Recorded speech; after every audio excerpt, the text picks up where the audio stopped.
I wanted to do something story related again, so I decided to go through my Epic Games library and look for really small games that could be finished in 1 or 2 streams, because I don't want to dedicate myself to something that's going to take weeks to finish. So this is the first tree, and apparently it could take about 2 hours generally to complete and 3 hours for like 100% completionist, so it could potentially be done in one stream. So I'm hoping it's going to give me some options when I click start, because this is what I've got. I was too, normally I'll look through the settings and stuff, but I was too scared that it was just going to throw us into it. So I'll probably need to like turn stuff down in a minute, but yes. So here we are. So let's begin with the first tree. Oh, there we go. I was safe. Okay, let me go through the options. Ultra resolution. Which one am I? 1080, 1440. No, it's. Oh, there's so many options. Why is there so many the same? I'm confused. That's the same number, right? Why is there 4? That's 2K, right? Window commentary mode. Ooh, are you gonna read out subtitles and stuff? That would be amazing. Actually, I like commentary mode. Okay. Why was there 4?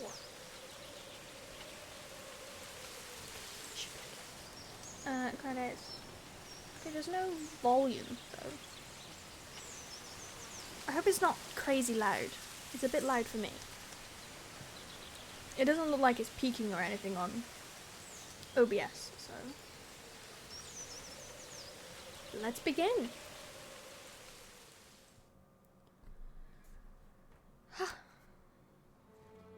And of course I had to pick a cute animal game. So I have no idea what this is about, so we're... Hi, my name is David Whaley, and I'm loud. the creator of The First Tree. I also voice a character named Joseph. So I just wanted to introduce you to this commentary mode, tell you that you can find interesting things about how I made this game by touching the speech bubbles you see in the world. So I hope you enjoy it. Okay. I might need to adjust the volume on this though, that was a bit loud. Are you awake? I thought I heard you get up. Yeah, I'm awake. Sorry, I just can't sleep. Are you thinking about him? Yeah, a bit. Usually get back to sleep, my love. I'm fine. No, it's okay. What else is on your mind? I'm So sorry, but you're just loud. Hold on, let me adjust it on my computer with the volume mixer. Let's take it down to there. No, it seems weird, but I had one of the most vivid dreams of my life. I saw a fox on a snowy mountain, just looking confused and worried. Those eyes, I can't get those eyes out of my head. She was running in the windy snow, looking for something. Do you think it has to do with you and what's been going on? I don't know. It was just a dream, Rachel. They're not meant to make sense. A lot's happened the past couple days, that's all. Well, if you're not going to sleep anyway, you should tell me. I want to hear. This is odd. All right. There's a green thing. Okay, this camera's weird. Makes for good grabbing screenshots. Oh, hell yeah.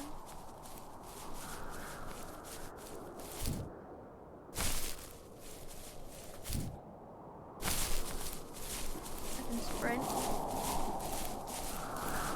Imagine I can't get up there.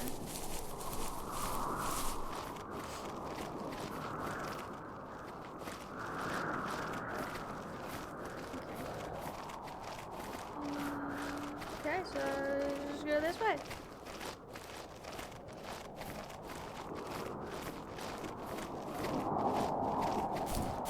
Oh my god, I can double jump. Okay. You're giving me multiple places to go though. I like exploring. I don't want to get too lost from the path. Okay, so toggles.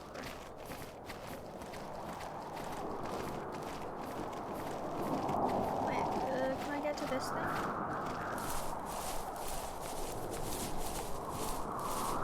What is this thing? Oh. What is this thing? It's like a sandbox. I'll try not to spoil too much since a lot of this game ties into the very last act, which is the epilogue, I call it. But you'll notice there's lots of items around, and that's kind of what the first tree is about, is like exploring this land and trying to figure out why they're there, what they were used for, and it's kind of explained that this is a dream for Joseph, but it's something different, and it's not supposed to be like your average dream. It's supposed to be something a little deeper. So pay attention to all the items that are around and try to figure out how they tie into the story. Okay, so is this like waypoints that I have to go to get more parts of the story then I'm going to shoot?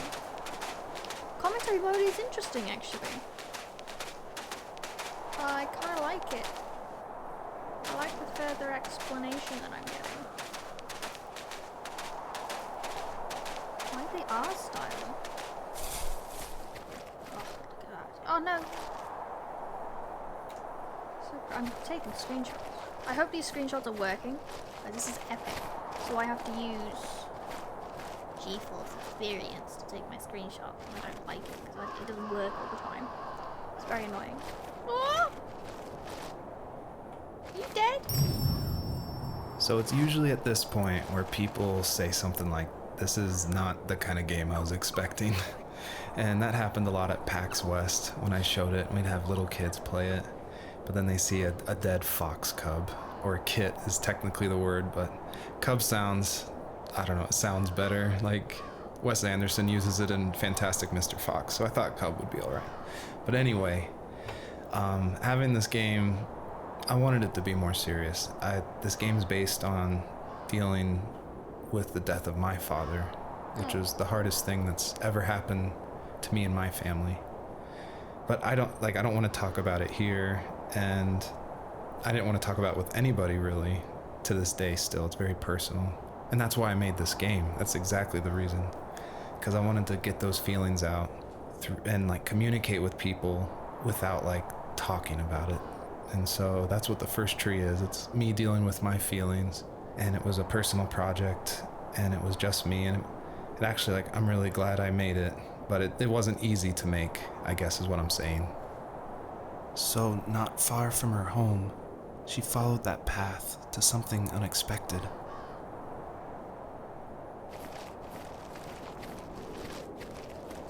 I don't see any more green beacons. Okay. She couldn't stay, though. She had to find her other two children. So she took that path. She followed it towards something ancient. Something with answers. Am I gonna cry? I wasn't expecting this. Oh, beautiful. Absolutely stunning, though.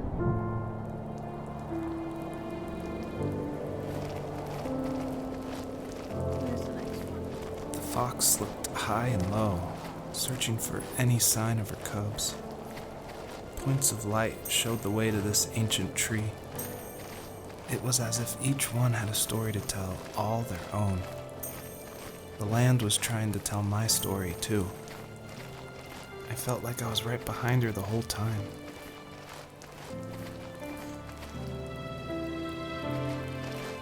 Oh, wow.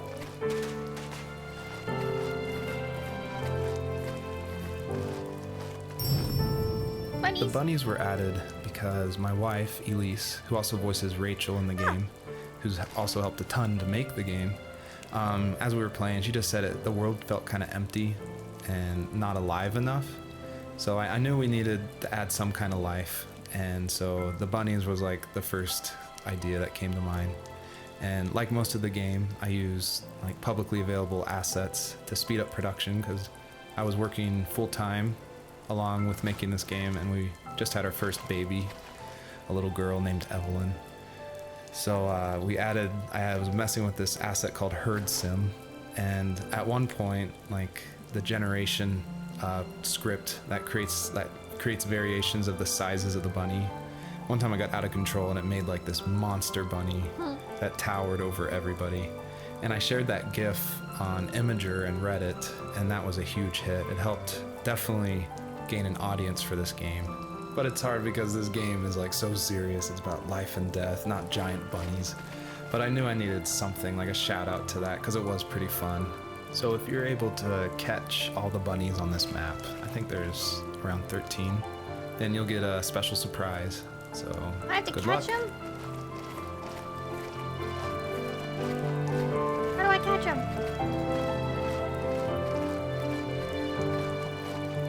I don't want to catch him. I don't want to catch anything.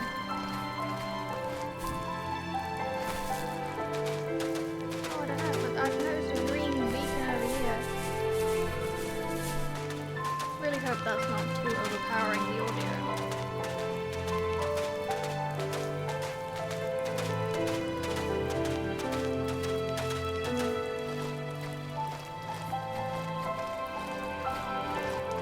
Okay, we have another beacon.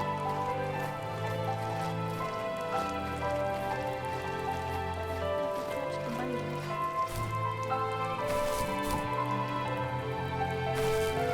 Mystery boxes. I feel like one of the best ways to make an exploration game feel worth it, or to reward the player, is to have as many secrets as possible. Like some of my favorite games like Dear Esther and Gone Home and Firewatch. I love those story-driven games. And they're kind of like these mystery boxes where if you put in a lot of effort, if you look closely, the world reveals itself to you better. So there are like secrets in the first tree. See if you can find one of these hidden items by digging around in these unmarked spots around this area. He was kind of the manly man type, but one thing that still surprises me is his vase collection. Some guys collect shot glasses of all the different places they were stationed at, but my dad wanted jars and pots. I think underneath his rough appearance, he was gentle, and he admired craftsmanship above all else. He never talked about the places he was stationed at, but he loved talking about how unique each piece of pottery was. What's this bin? This is different.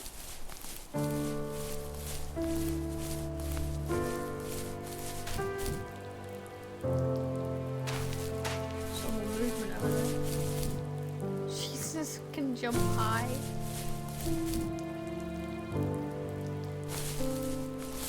What's this?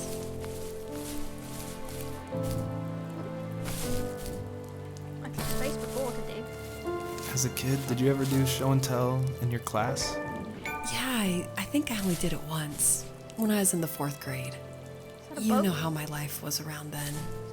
I wanted to show my class what helped pass the time and distracted me, so I brought a dozen paper cranes I had made. I think I told everyone how badly I wanted to be a bird and fly, embarrassingly enough. Don't be embarrassed. Every kid wants to fly. For me, it was another toy from my dad, a wooden boat. I remember guarding it so carefully in my hands as I walked into class. When I sat down, a group of boys immediately made fun of it. They asked which trash can I found it in, or why an ugly log was my favorite toy. When I got up, I didn't even want to tell them my dad had carved it.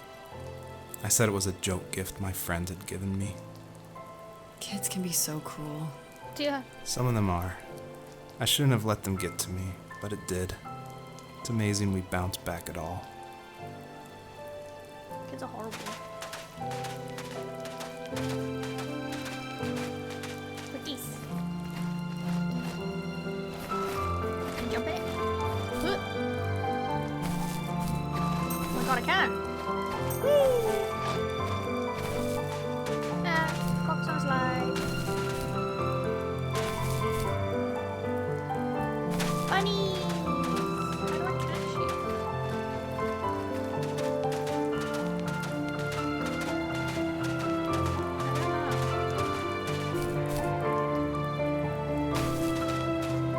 Apparently I can catch them, but I don't know how. I don't want to miss anything. Something off in this direction. Ooh, what is this?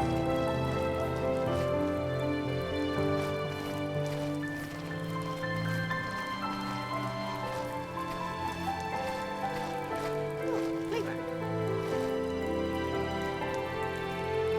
Can't dig here.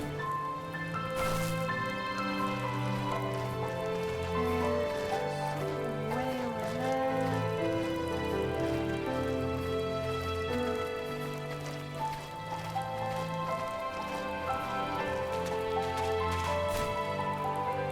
Wanna make sure I'm not missing anything.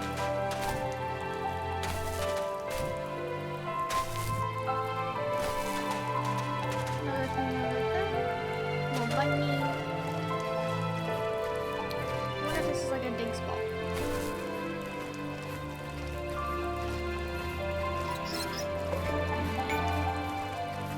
How do I catch you though?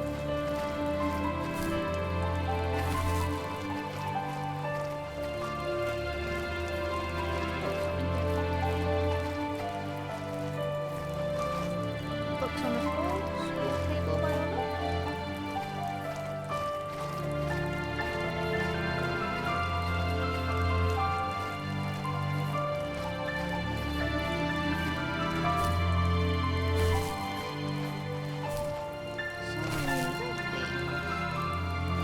How do I catch the bunny? I don't know. Why? A little look around. This. Oh, airplane. Yeah, I don't even have a list of the controls or anything. Hopefully I'm not missing a control key, because I can't remember what it is.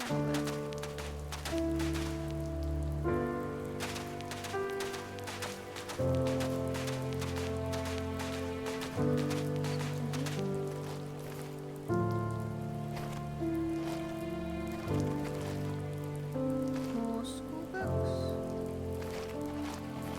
Yeah, something over there, but there's stuff up here.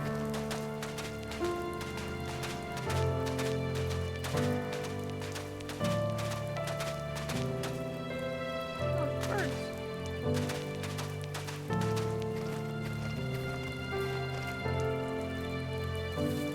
Do you remember what my dad did for a living? Wasn't he like a lumberjack? That's one way of putting it. If wood was a canvas, then a carving knife was his paintbrush. Even after working a 50-hour week, even after his hands were more splinters than skin, he would bring home the nicest piece of Alaskan weeping cedar and make me toys. That wooden train was the first toy I can remember, and I loved it. Damn. I just knew from a young age I was going to be a lumberjack, like my father. Okay, so now there's a whole other place. Another back over here. God, this game is stunning though. Look at it. It's gorgeous. I love the colours. There's something over here that I want to look at.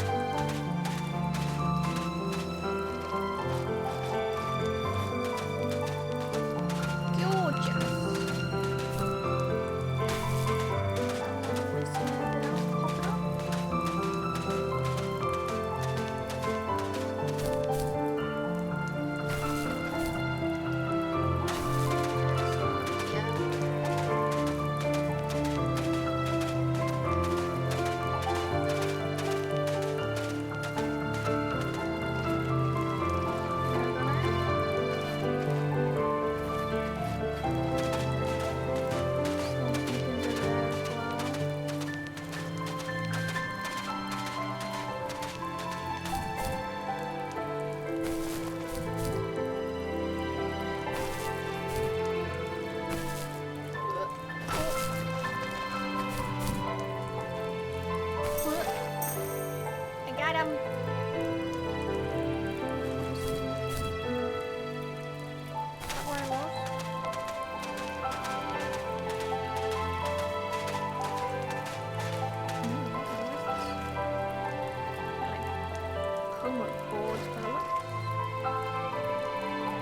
past 10.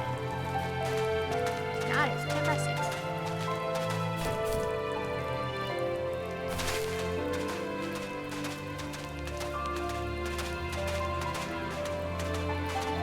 So pretty.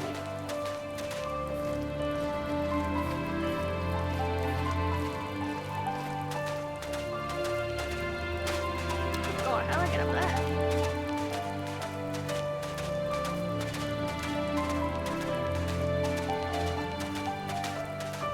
What's that over there?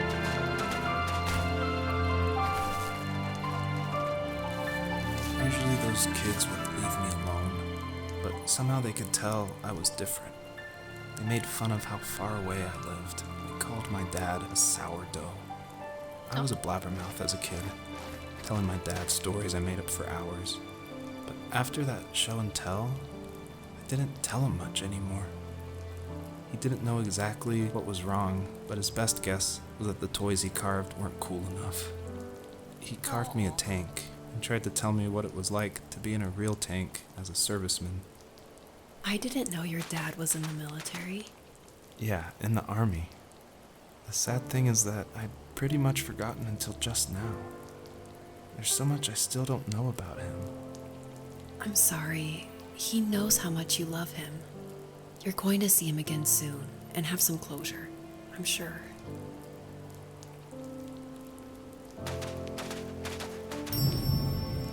A lot of people have gotten confused why Joseph's father is called a sourdough, and it's not stated outright at the beginning of the game, but Joseph and his dad, they grew up in Alaska.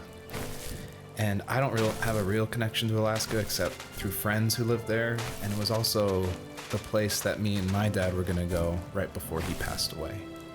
But I love the idea of Alaska being like this beautiful solitary place. But anyway, what that has to do with sourdough is it's an Alaskan slang term about like someone who lives in the backwoods, like a redneck in Alaska. So I thought that was just to put some authenticity into the game, I added that word.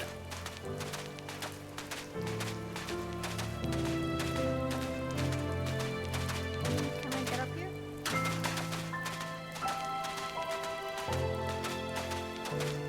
There's so much to look at. Oh no, I can't. I can't. It's an invisible wall. Can I climb up there?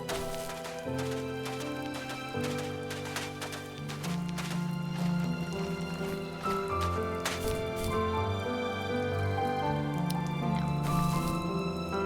Not quite.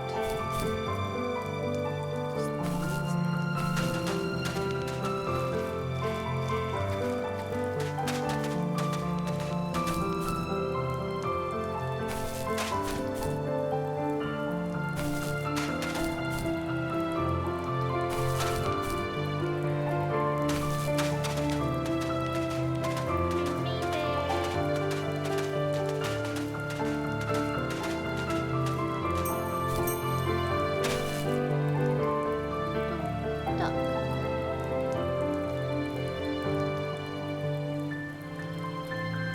I think I can get up there. Good. Is it full damage? I can just jump up here.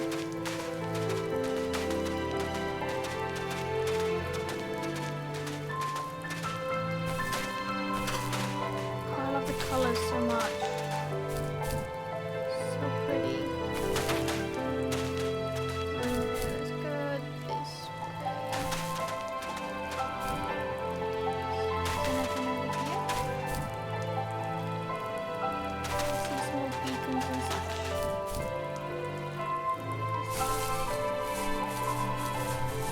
Is that shiny light over there? Something?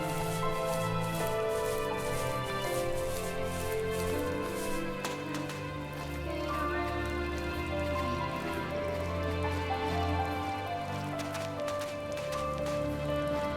I hope I'm kind of like doing things in the right order as well. What's this? Nice, nice. Umbrella bench. Sitting area.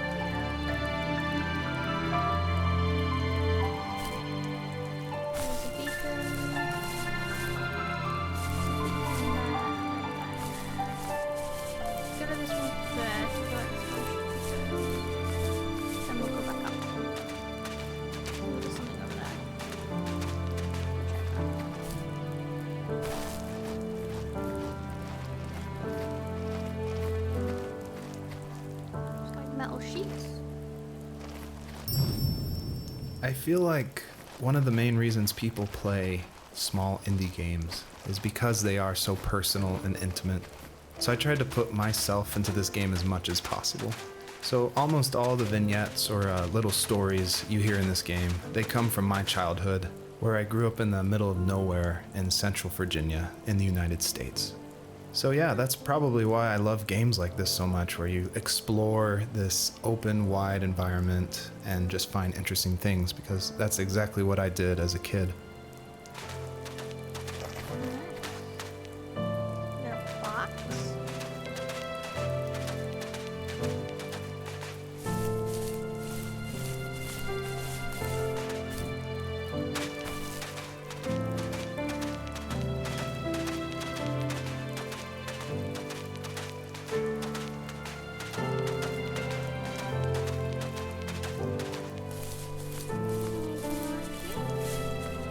Whoa, that's a school bus.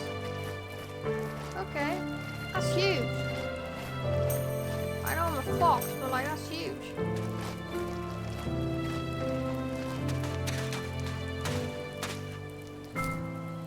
That is a school bus. Okay then.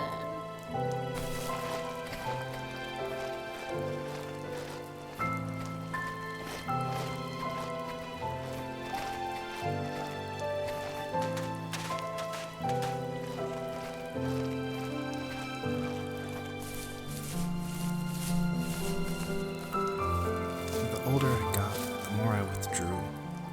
I asked myself, why talk to anybody anyway?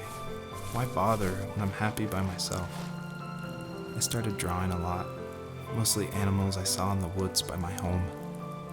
I then imagined designing my own hideouts with things like TVs and pantries full of chips and cookies. I think that idea of leaving home and drawing blueprints started my career. I found a lot of solace in that. I'm not surprised, but I did the same thing, you know? There's something special about having a place to call your own. And now look at us. Well, if you count renting in an overpriced city. It's as close as we can get for now.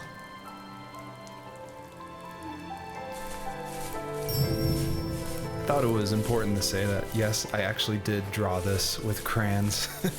And it was just funny to me one day that I was like, I'm working on my game, and I pulled out my little 1-year-old's like crayon set to draw this item for this game. I just realized just now that I probably threw away the original. I probably should have kept it and given it away to somebody, but oh well.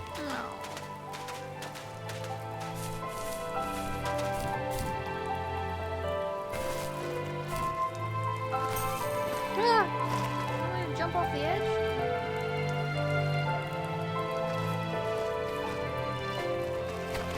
Okay. No, I missed it. Wow, I made it back. Got it. Can confirm, no fall damage. Oh, is a broken swinging a hat. Oh, cool.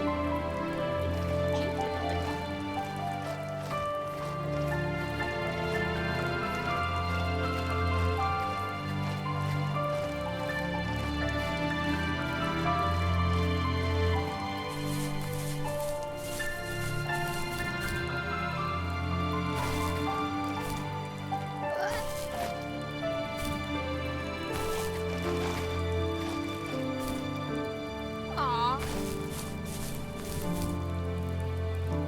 I supposed to get that? What's that glowy thing? Did I not go there?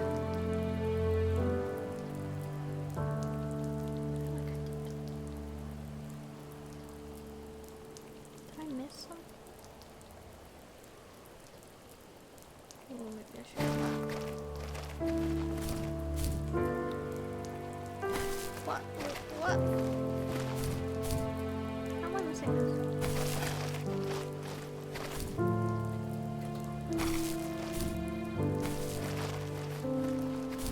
How am I missing this?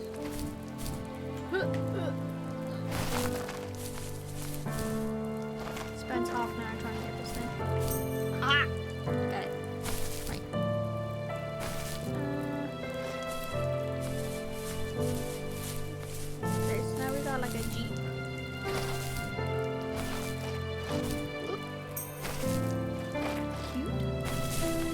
Look at the little fox.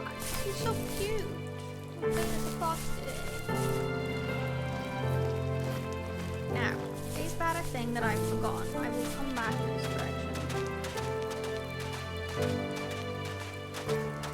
Or is it just... No, it looks like little things. How did I miss it?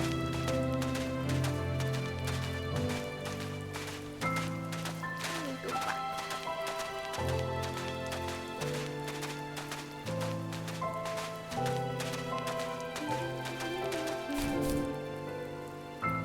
Where'd he go?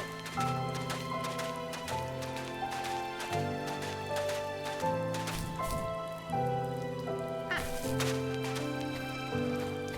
You're just chilling here.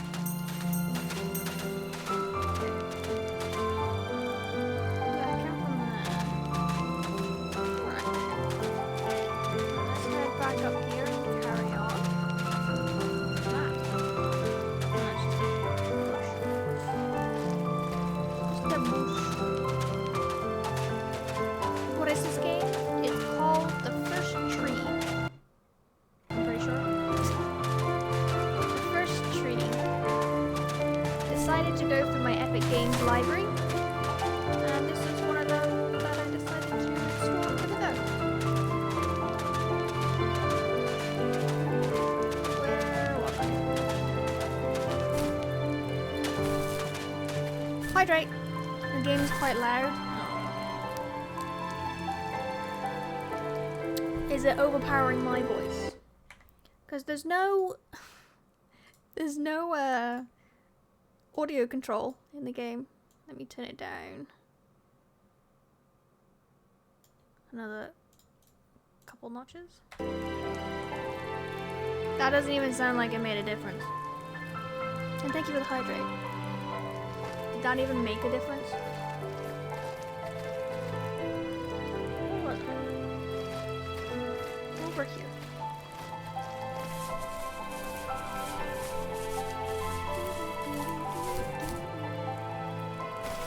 Okay. Alright, we go that direction. Let's have a look around here to make sure I've not forgotten anything. Oh, I have.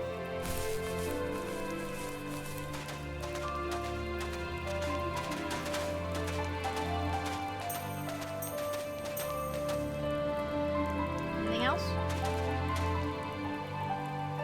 It looks like a campfire. Hold on, did I look at this? What is this? Oh no, that was the train. I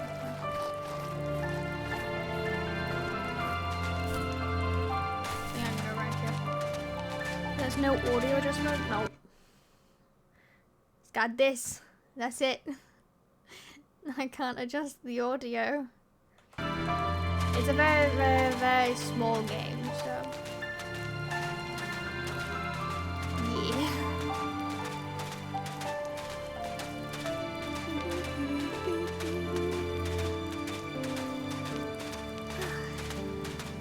Go back around here. So pretty. How odd? It is quite odd. Now, where did I get to? I think I'm just going this way. Where's the next beacon? I don't have it. We got these things.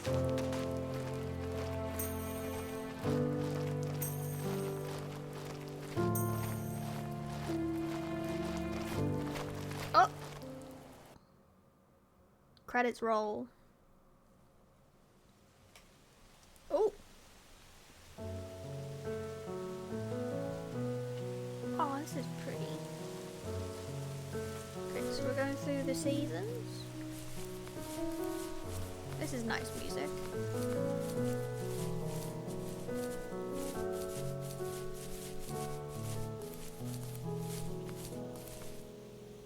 Butterflies.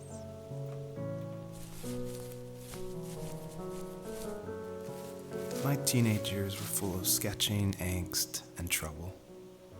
I wasn't popular or unpopular. Maybe just forgettable. Relatable. I guess that gave me a sense of freedom. So I hung out with crazy kids, doing crazy things, even though I mostly just watched the chaos ensue. We did it all. Put fireworks in mailboxes, hide roadkill in people's garages, break windows of the barber shop in Anchorage. My dad was furious, but he was so busy working he couldn't do much to stop me from going out.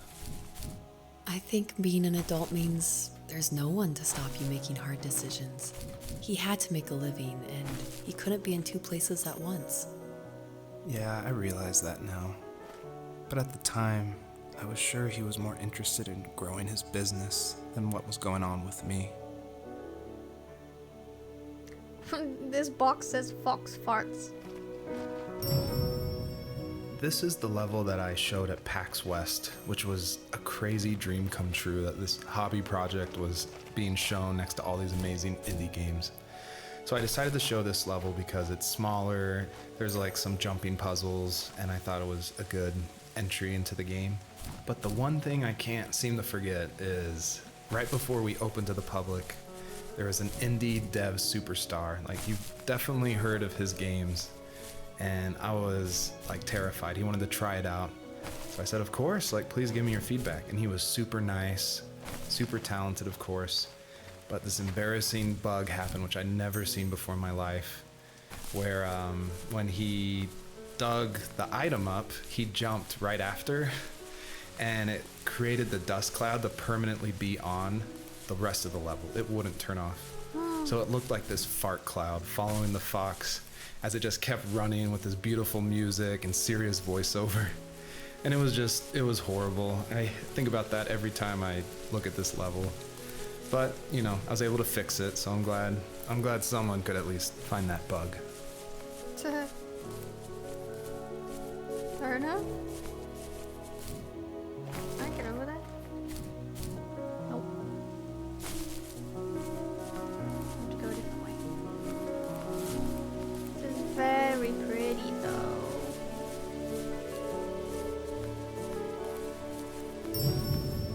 I always wanted this game to be very meditative and relaxing, but I know there's a balance between keeping the player's interest. So I added this butterfly jumping mechanic just to like spice things up. I used a plugin called Playmaker for Unity, which in a visual editor lets you do interactive things, which is perfect for me because I do come from a film and design background. But on the flip side, I really wish I was good at code, because this jumping mechanic, the jumping mechanic in the whole game actually has frustrated a lot of players. But hopefully I've been able to fine tune it, so it should feel a lot better now. I would just hate that this meditative game would get frustrating, so I've definitely I've lowered the gravity, I've made the jumps more consistent, so hopefully people can just focus on the world and the story. I like the jumping. It's alright.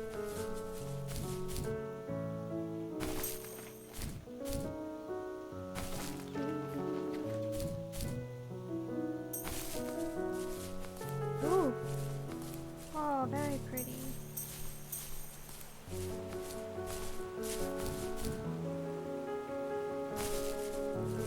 There's a police car. Should I have gone over there to look for that before I go around here? Maybe. Let's go back over there. I don't know what the end part is, that's the thing. I don't want to go to the next level without looking at things.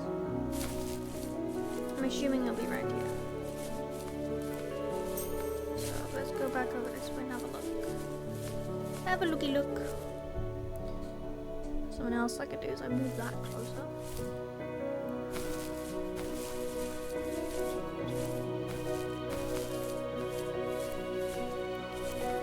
Butterflies. Is this what you want about? What's this? Whoa! Oh. How the hell did the butterflies do?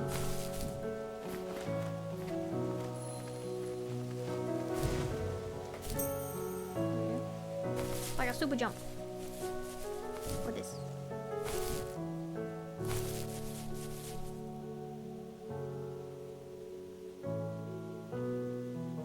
Looks like an investigation or something.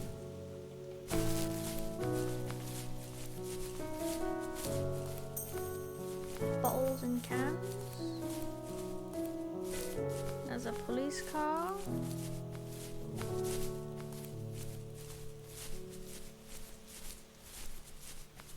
There's a dead body in it. No.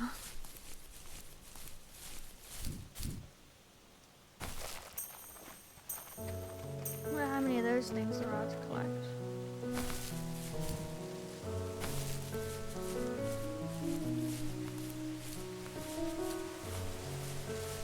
Can't see. Grass, too tall.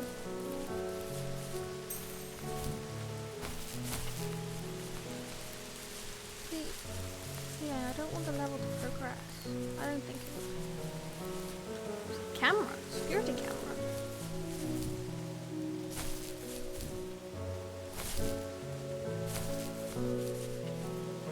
Hats.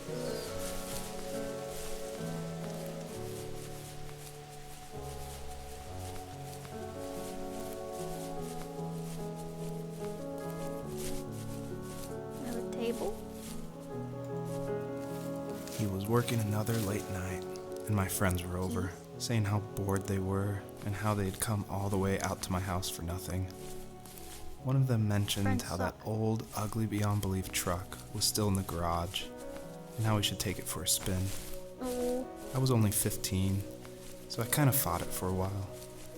The next thing I knew, we were careening around the mountain path, rocks spitting onto the sides of the cliff, while my dad's cringeworthy bluegrass blared out the speakers. I drove while my friends were in the back of that yellow and purple truck, throwing beer bottles and trash at anything remotely interesting. Felt like I was soaring in the air with borrowed wings. But all good things have endings.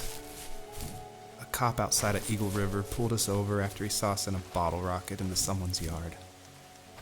What followed was a long night of talking to disappointed adults and feeling smaller than ever.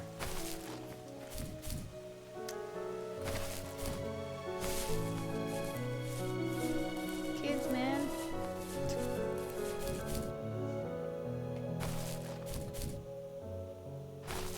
But seriously, it sounds like you need new friends. They're pressuring you. That's not good. Don't be pressured into doing things you don't want to do. Nothing along here. Got a beacon over there. Bell. Okay, blocks. Does that say anything? Can't see.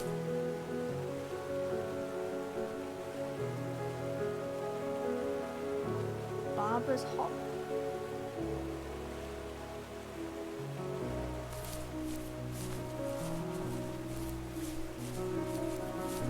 Little butterfly things around. There's a truck.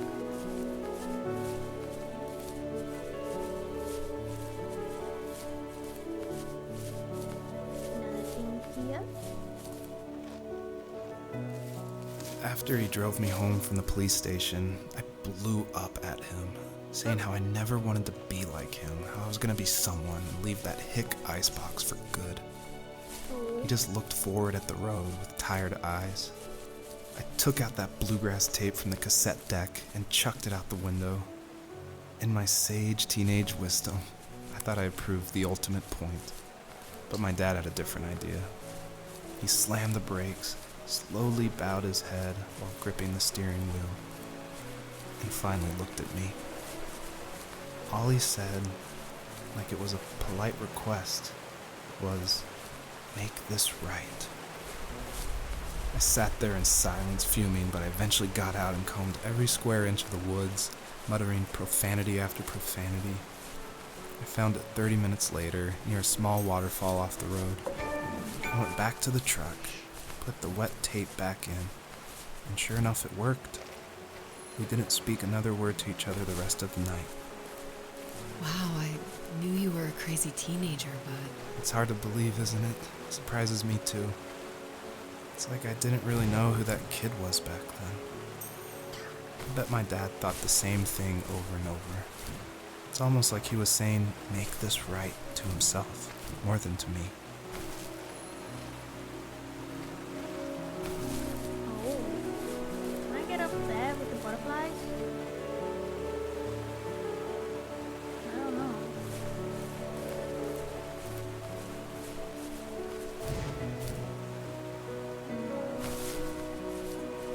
little bit. Got to like fall down. Maybe. Hey, Dietrich. I missed the first bit of a new story. We're a fox today. We're just running around, listening to things. And more butterflies. Something over there. Can I swim? You may have noticed there's a little pond here, and believe it or not, I tried everything I could to get swimming working in this game, and I just could not do it, unfortunately. And so all the water in this game you can just stand in, which is, it still like bums me out, but the systems were not working, it was buggy. So I just had to throw it out, which, you know, I think it's okay. Like, I wish it was there, but again, the focus of this game is on the story. Game is a bit louder than your voice. Still, oh, see, I can't. You know what? I'll do it in OBS. There's no audio control in this game, so I was doing it via my PC, the volume mixer, but I'll just do it in OBS. There's no audio control in this game. Hopefully that's a bit better. I like games with this kind of animation. It's so cute. It looks lovely. It's beautiful. I don't know how to get over there. Alright, I got butterflies here. Why?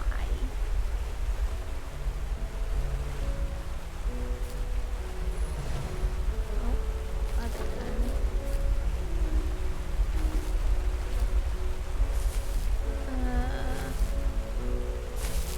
Why are there butterflies there?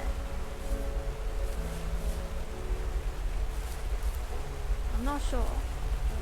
I also don't know how to get to that place up there. Ooh, there's something in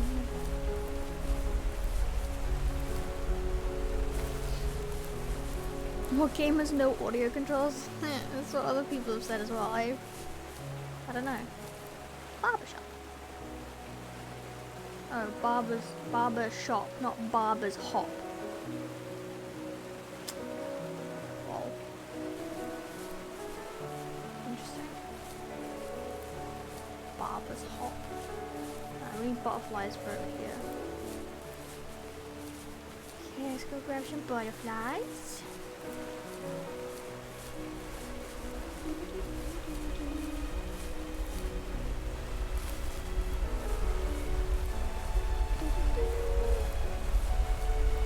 But apparently this game is 2 to 3 hours, so we should be able to complete it in one stream.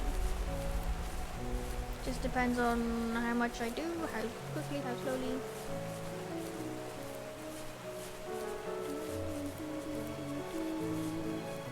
Barber's hop. Yeah, it's because there was like cubes of letters over there, and that's what my brain read. I was like, what?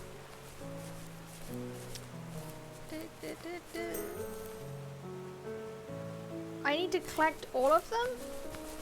Wait, how do I collect them? Wait, hold on. You're saying I need 3.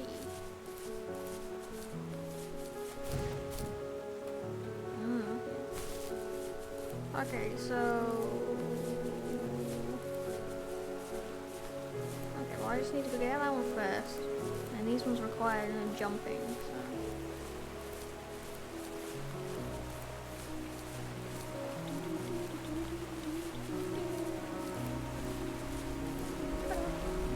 This is me sprinting as well.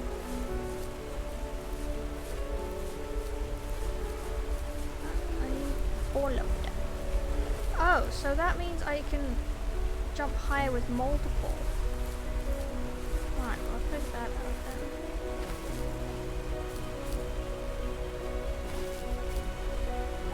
Okay, so let's collect these.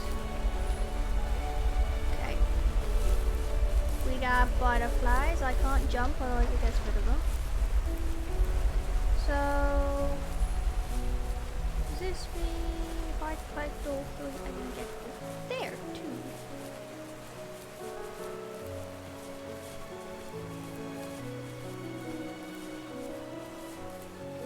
How do I get those ones though? Without... I need to jump to get to them. Maybe I'll need to. Let's have a look. I think this side is shorter. Or maybe... No, this one. Oh, well that didn't work. No!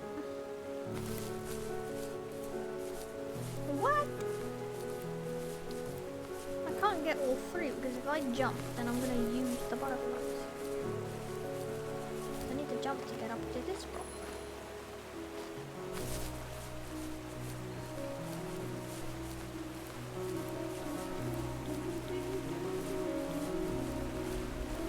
I think two might work there. Because I almost got to the top with none. My friends would laugh about Or that one. night and talk about how crazy it was. And I laughed along, pretending it didn't bother me. But it did. I imagined my friends growing old in the bush, unable to find that thrill in those godforsaken ice fields.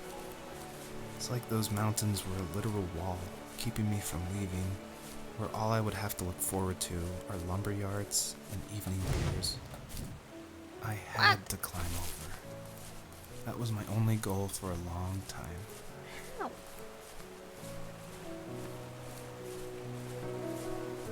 Oh. Oh no, I just figured it out. Never mind. I can get to those without jumping. I figured it out. I got it. Where's the barber shop? I need a haircut. It happens, my brain reads things wrong all the time. Yeah, because it was all continuous and it all, oh, yeah. Back again. Butterfly. Butterflies. Okay. Now I know what to do now. I know what to do. Hopefully. Let's try this again, shall we? And collect the butterflies. No jumping. Up. Grab this one and then we go here because this one I don't need to jump if I go over the top. And then that means I can get 3. Silly me. See, look, I don't need to jump when I go this way. And then I can go look. Collect the butterflies. And then we go up here. So how high is this gonna make us jump?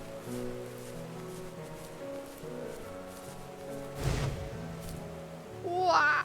Oh, I swear to God, if I didn't get that. What did I say? My biggest hope for the players that are playing is that they realize how similar these two parallel stories are, of this fox looking for her missing cubs and also of this son reconnecting with his father. And so I try to add little touches in the voiceover and in the environment to help draw those parallels, even if they seem totally dissimilar. A big example is the truck, for instance, that Joseph grew up with. It's purple and yellow like the butterflies for this fox. So I tried to add as many touches like that throughout the story as possible. Oh, nice. I didn't notice the yellow stripe on them. What about butterflies?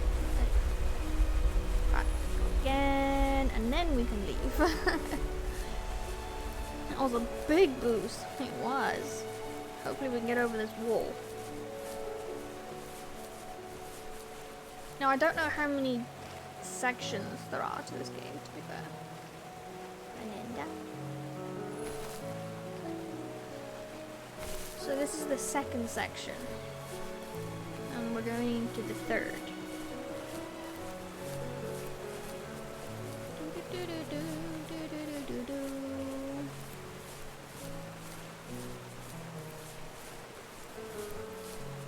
I kinda wish I could run a bit faster though.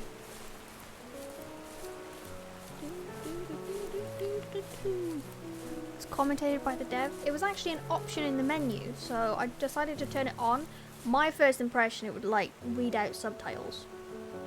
but he just comments on his game, which I thought was pretty cool as well. No! I really don't want to have to go back to do the butterflies. Aha, I got it. Yeah, so like he adds extra talking to the game, which is kind of nice. And like how he come about doing parts of the game and stuff, which is pretty cool.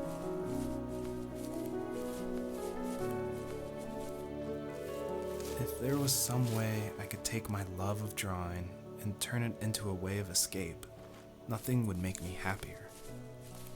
I wanted to create instead of tearing trees down. I wanted to move to the lower 48, not because I hated it there in Alaska, but I hated the idea of it. It's like all of that spite inside me had created this monster which followed me around my whole teenage years. I put so much energy into doing what others didn't expect of me. Why did I do that? There's one fact you're forgetting, though. If you didn't have that fire in you, we probably would have never met. You're absolutely right. Maybe the destination is all that matters in the end. But then why am I awake? Why am I seeing this fox go on her journey? And why can't I stop thinking about my dad? Oh no. Reloading.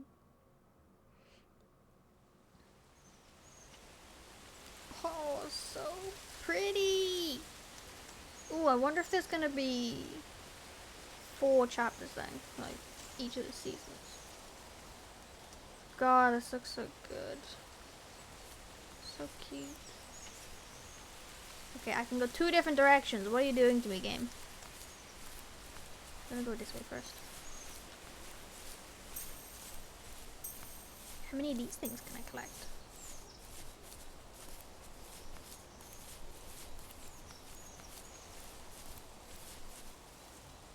It's a mattress. Oh, hey, Equinox. How you doing? That's cool. I don't think I've seen that in a game before. Yeah, it's pretty cool. I like it. It's a nice, neat thing. Plus, I prefer listening rather than reading, so it's very nice. I don't like reading. Oh, Cinder's here. It is a fox. We are playing as a little fox today.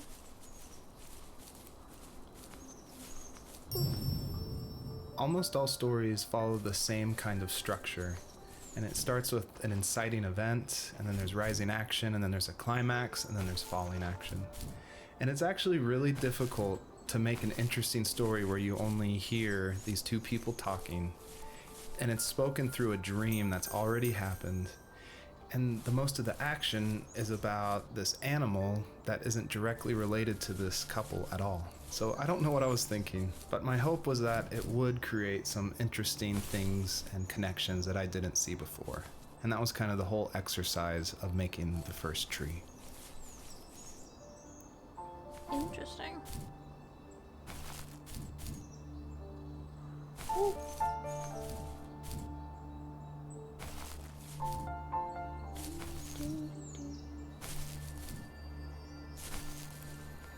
Colors are nice. Very lovely. I like this section. The first section was snowy. What?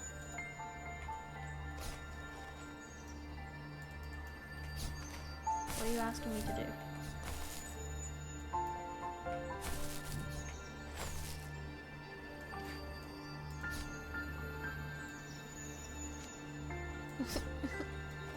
Am I supposed to tap? No. Hold down the button. Oh, there we go. Oh, okay.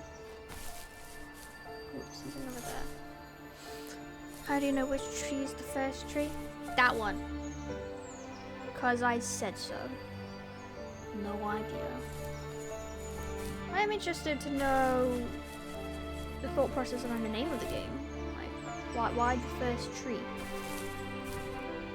Tree. What is this?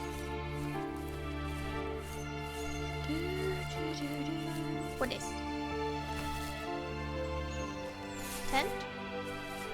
A camping bag? I I do like these colors. These colors are probably my favorite. Very pretty.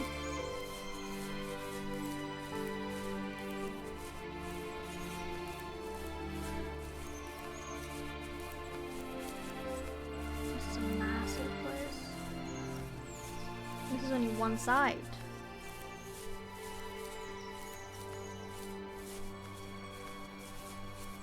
Not seen a single bunny since the first area though. Okay, so we've got something down there that we can look at.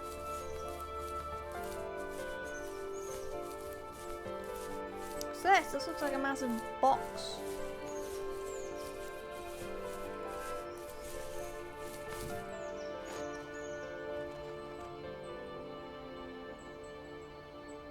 Like there's a card under it.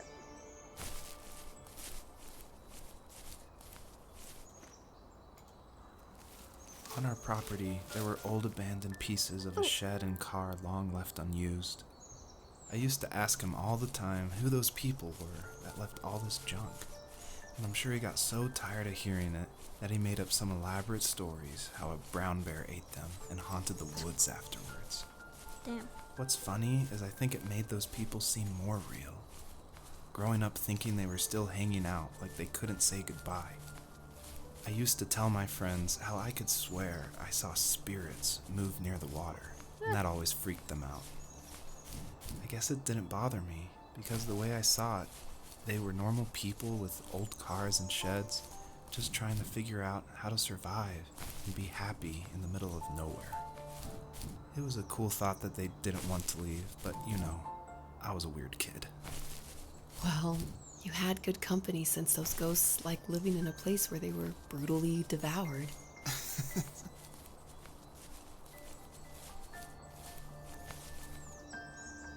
Blueprints. Where's the 67th tree is the question? It's a good question. 1, 2, 3, 4, 5. No, I'm not gonna count them all. I count trees until I get to 67. I don't even like reading. I'm not gonna count. This ain't math class. Jump, jump. Jump, jump. Woo!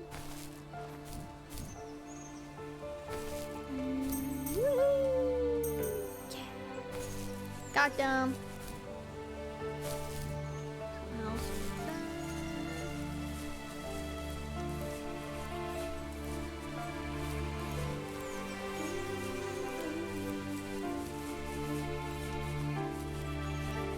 Another one of these little things. No, I'm on the edge. Hey, you didn't double jump. Nope. Okay.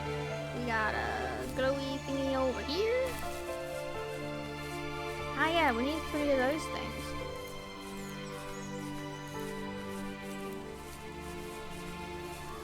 So are those 3 things in this section, or will there be another one in the other place?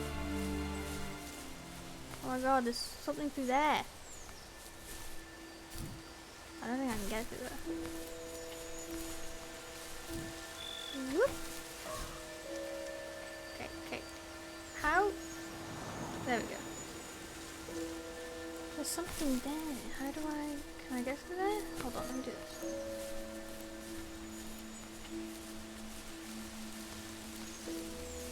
Music. I don't think the first tree could work at all without the music by Josh Kramer. And his music, it's actually publicly available to license, and so it was affordable for me since this was a hobby project.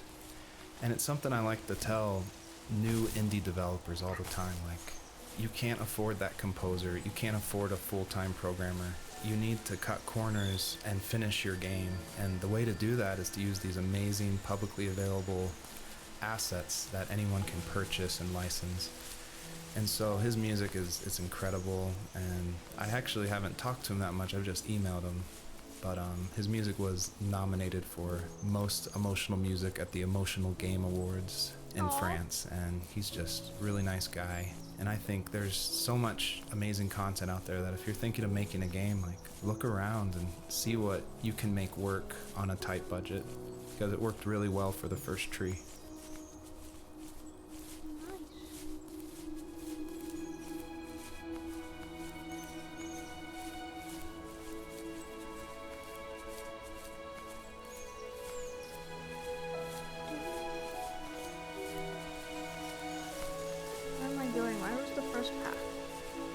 I'm lost in the jungle. There's a thing over there. Where did I come from? That's what I want to know. My dad built a lot of stuff in his free time. If he wasn't watching fly fishing or reading Tom Clancy novels, Birdhouse. he was carving something. Oh. He made tons of birdhouses. Not that he was into bird watching, but I think he really missed working and adding on to the home. If he couldn't afford the time to build onto our own house, he would have to settle with watching birds move into their little homes. We kept an old mattress in the bed of that ugly yellow truck, so we would drive it deep into the woods and then watch the birds fly into their houses while the sun set. Usually it was accompanied by venison jerky or a cold Coke, but not a lot of talking, which is how we both liked it. I feel lost. There was a way over there, but I can't remember where I came from. Earlier I said I just love going through video games and exploring, like looking at every nook and cranny and just trying to find little details. And I think that started because in middle school and high school, I would make mods for my favorite games, namely Jedi Knight, Jedi Outcast, and Far Cry. And I loved like this huge world of mod makers who would make these levels, and it'd be like the most random creative things, and I would just love exploring, usually multiplayer levels by myself. So even though I went to college for film, before that, like before high school, I was making video games and mods, and it was my favorite thing in the world. I made a ton of different levels. I made an abandoned space hotel with a dance floor and cafeteria. I made a haunted campground with cabins and tents. I made this whole city with like the first ever day-night cycle with running showers and stuff in the hotel and the apartment buildings. And I just loved making those mods. And I think that carries over to my game, The First Tree, and also the one before that, Home is Where One Starts, which is it's exploration. You're just looking around and appreciating the details. One thing I'd appreciate is a map. Where the hell have I been? Where the hell am I? What's this? Oh, it's a PC. Because I know there was things back there. Is this gonna progress me? I think that's gonna progress me. I'm gonna go back over to that one. I can't remember where I came from. I'm gonna go back over here and have a look, and then we'll come back over here. Playing Shop Titans in the background because I'm just addicted now. My god. I mean, how many have you completed achievements for it, or are you just playing it because you want to play it now? God, I haven't touched that game in months. I give up with it, unfortunately. Far Cry sounds familiar. It does a little bit. Does a little bit. Wonder if they have many games, or is it just one in the franchise? Be interesting. Alright, we got something over there, but I think that's behind the bramble stuff. Right. Here. Where did I come from? I can't remember. There's no other paths. Has this place changed around me? I don't know.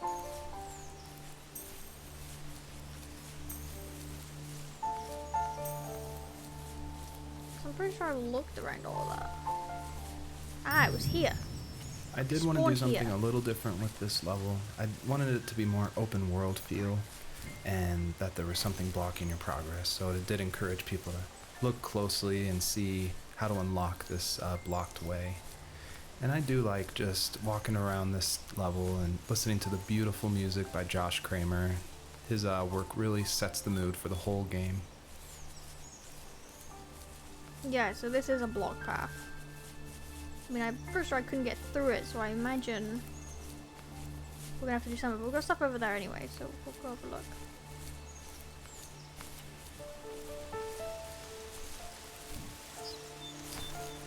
We still have another one of these to find. Probably over the other side. So, I'm pretty sure completely blocked, I can't get through here.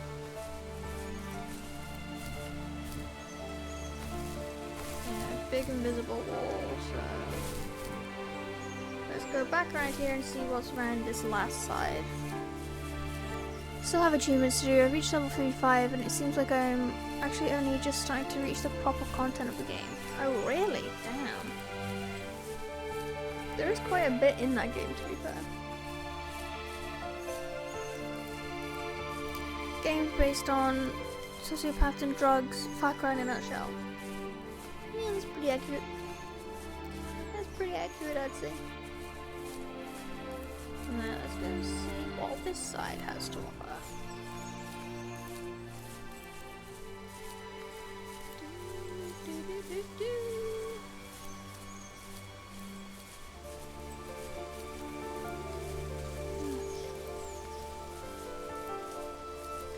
What do we have? Yeah, I looked at the boat. This is a big area. I looked at that, didn't I? Yeah, making mods. We listened to that.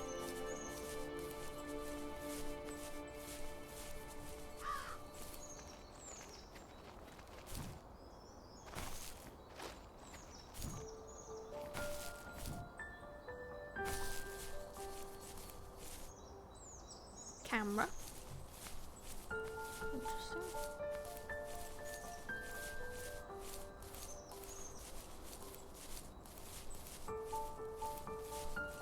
I like how the trees just expand when you get close to them. Okay, so there's something over there. Okay, let's go here first.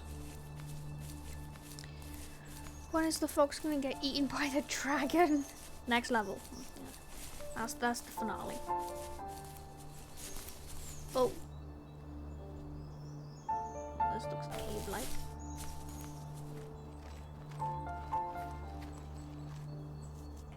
Okay.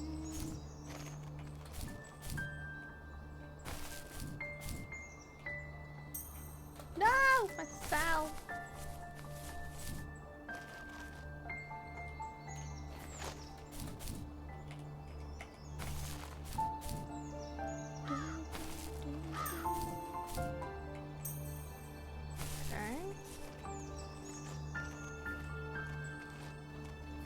Oh, is this the secret pathway to behind the roots?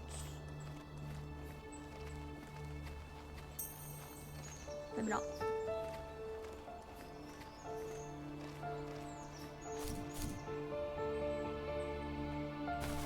It's very dark around here though.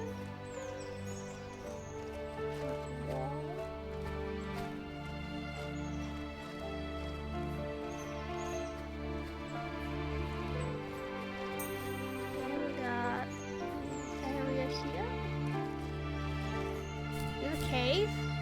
No, no.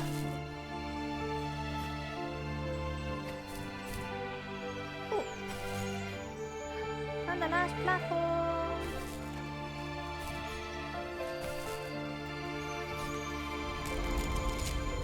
Yep.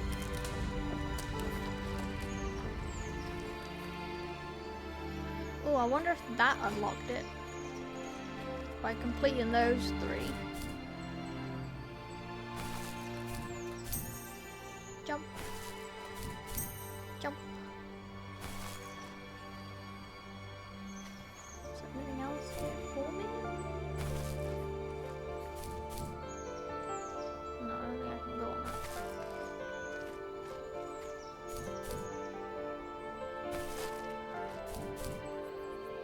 Okay.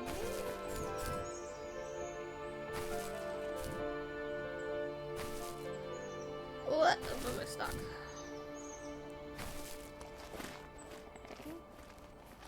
Looks like there's a way up there. Oh.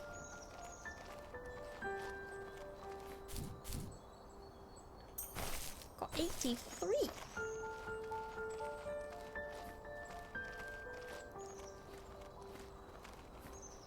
Anywhere else I can go here? So we went left there.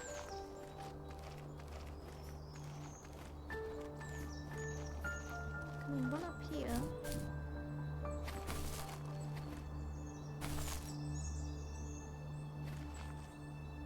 jumpable? Nope. Not jumpable.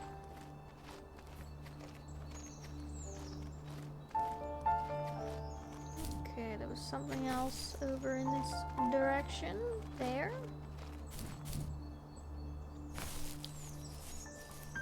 Is there a puzzle over here?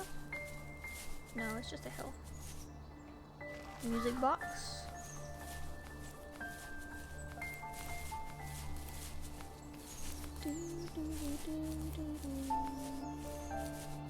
Let's go have a look at this thing.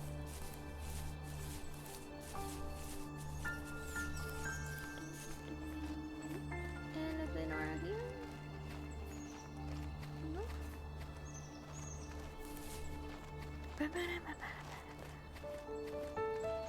Ooh, lots of little things.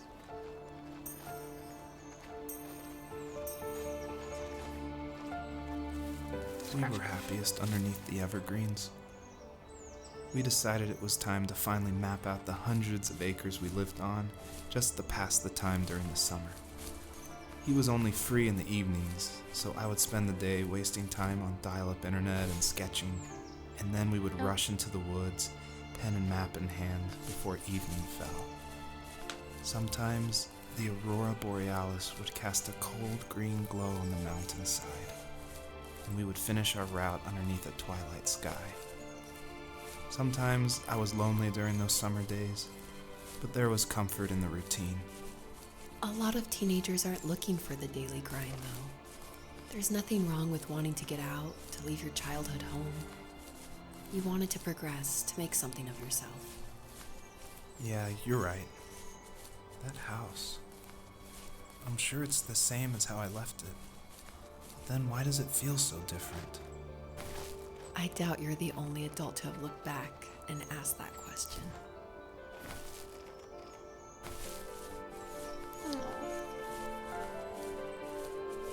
Now, I think because I've done those 3 pedestal things that these roots are gone. If not, I have no idea what's next.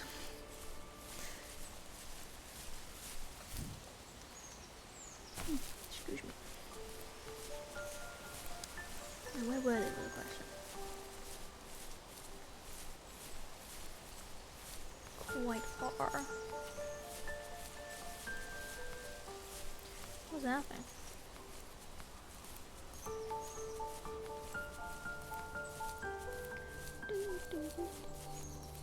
Oh, is it a grave? Oh, it's a grave.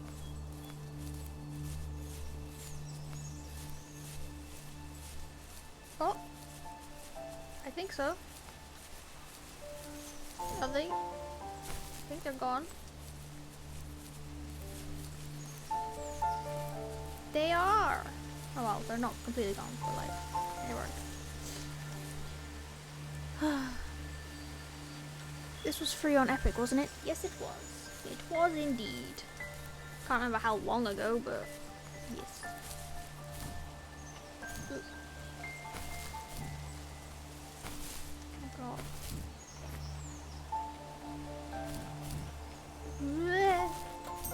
Ah, I got it. Random grave in the middle of nothing. Yeah, a lot of the items like symbolize something from this story, so I'm assuming that would be his dad passing.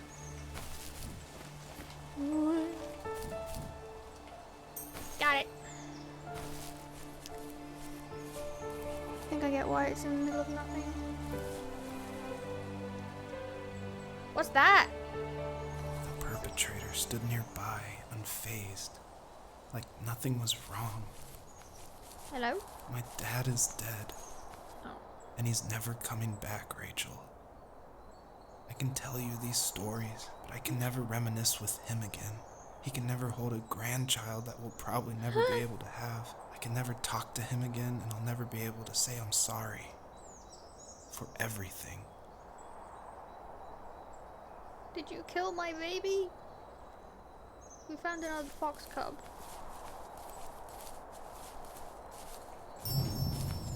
It was really important to me that the wolf in this story that takes the fox's cubs, that it wasn't explained at all. Like, it's just this entity that's in the background. And of course, it's supposed to represent something bigger than a wolf or even the fox. It's supposed to represent like the specter of death. And it comes when you least expect it. There's no justification. He's just there, always watching. My baby, come here. Let me get you. I die next. Come here. You took my baby. Oh my god. Oh, I thought that was gonna be like a fast-paced falling thing then. The hell? Okay.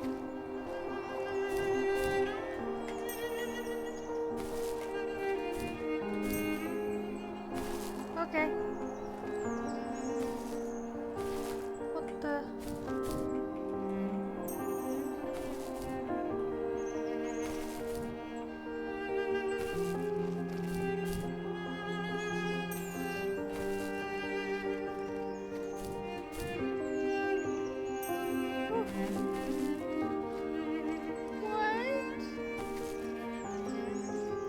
Oh, I can stop running. Oh my god. What?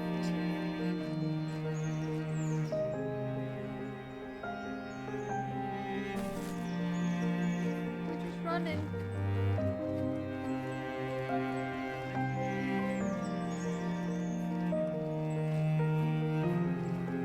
Oh, this is actually a bit trippy. I don't want to miss anything in case there's anything here. Oh, God, that scenery though.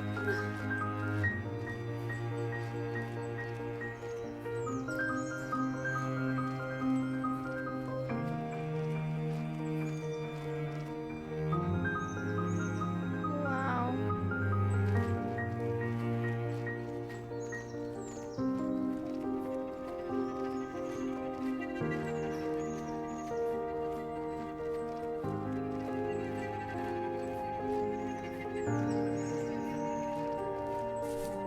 Where'd the fox go? I still want to chomp it. Damn.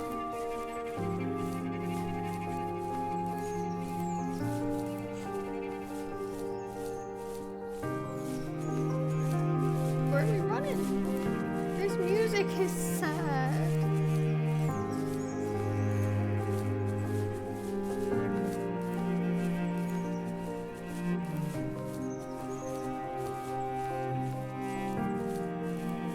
Oh my.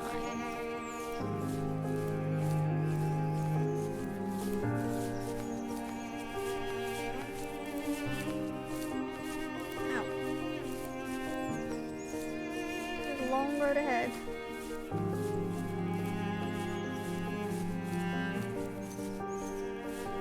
We got something here though.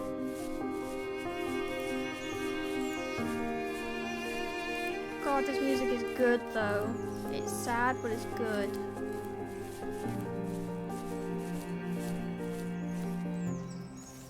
I need to go to bed. I just can't talk about this anymore. Good night. Good night. So now we're just alone with a fox?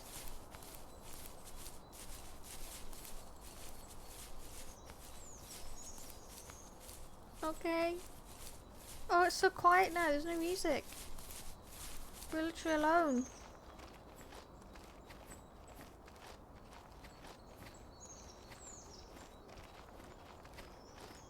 Hello?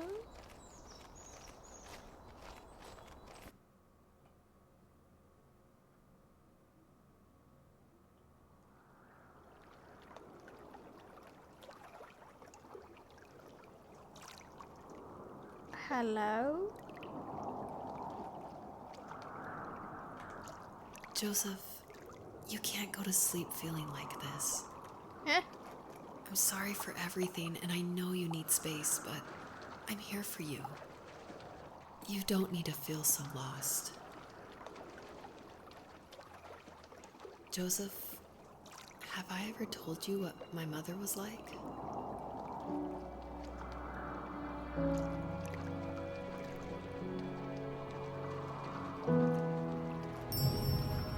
Hello, my name is Elise Whaley, and I was the voice actress for Rachel. I'm also David's wife, so that was convenient for working together. I was actually the voice actress for his first game, Home is Where One Starts, and I guess that I did a good enough job that David wanted me back, so I did the voice acting for this one as well. David definitely coached me through it because I'm pretty inexperienced when it comes to that. Home is Where One Starts was my first time ever doing voice acting of any kind. And we watched a lot of trailers of movies we liked to get the voice right of female leads who were talking in the trailer and try to mimic that and bring that into the game. So that had the right kind of feel and the right kind of atmosphere for the voice. My character actually is the same character from Home is Where One Starts. If you've played that game, you probably connected that together. And this is her probably about 15 years later, maybe 20 years later in this game. I was happy to revisit the character of Rachel. We kind of leave her in an ambiguous spot in Home is Where One Starts. It definitely ends on a hopeful note, but there's not a lot of details. And in this game, you see that she's able to move on through a lot of her issues that she had from her abusive home and be able to start her own family and start a new cycle without that abuse, which I think is really inspiring.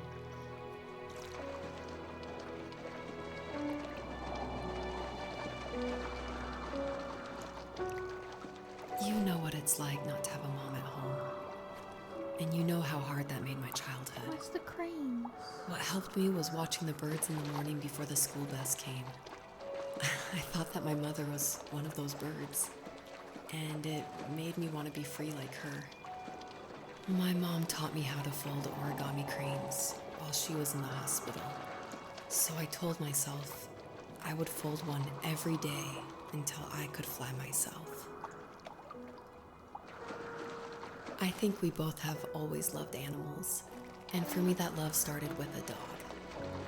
Sometimes this Rottweiler would come up to our property line and wait at the fence for me, but only once in a while. I was sure to check every day immediately after school, and it usually ended in disappointment. I would even steal money from my passed out dad just so I could buy these off-brand dog biscuits. Even when she did stop by, she never went beyond the fence. Why was she so scared?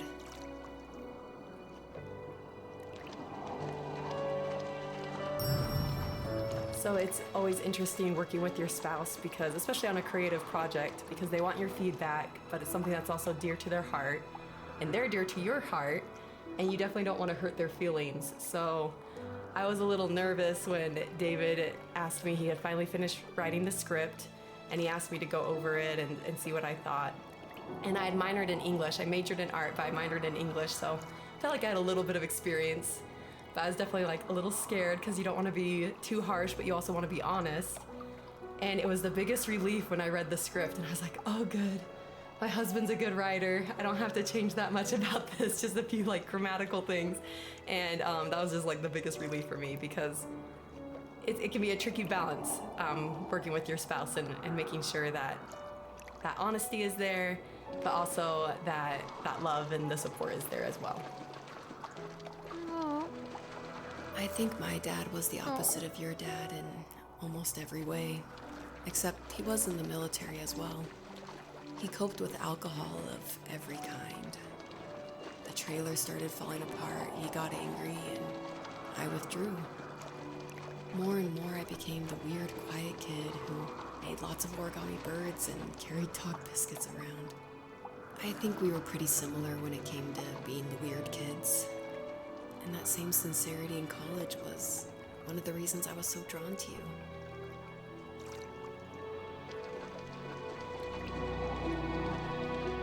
Life got worse and worse. And at one point, I really didn't think I could survive another day with my soul still intact. I had no real friends, let alone neighbors, since we lived in the middle of nowhere. I should have talked to my teacher, but I was scared what he would do if he found out. As I waited for the school bus one morning, I walked around until I found something in an abandoned shed. Something I can't put into words.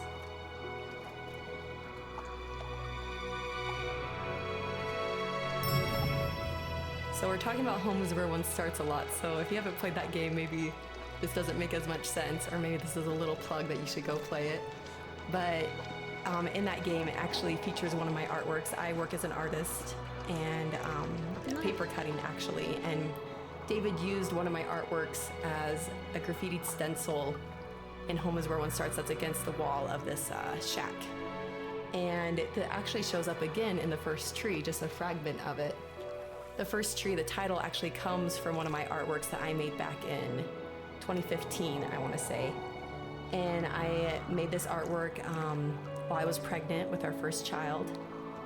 And it had a lot of meaning for me, and David actually helped me come up with the title. And he asked it because I was really struggling. I was like, I have no idea what to call this. And I always go to David for title ideas and to bounce ideas off of him. And that's like the only way I can ever come up with a title is by talking with him. So we were talking back and forth and looking at this artwork, and he said, well, what kind of like movies or shows were you watching while you're making the artwork? Because my work's pretty tedious, so sometimes I'll watch a show or do some Netflix binging while I'm creating it. And I was like, oh, I actually watched Tree of Life a ton. And then we're like, Tree of Life, and we started thinking more about that, and then arrived at the first tree. So it started off as one of my artworks and then became a part of David's art, which I think is really cool that we were able to share that title. Nice. That answered my question from before. I summoned courage I didn't know I had, and I broke into my dad's room and found the key to the shed where he had locked my bike. I'll never forget that feeling of the wind rushing by my ears as the sun rose over fields of wheat. I was flying for the first time. I biked as far as my legs could take me until I found a house that felt friendly, and that felt like home.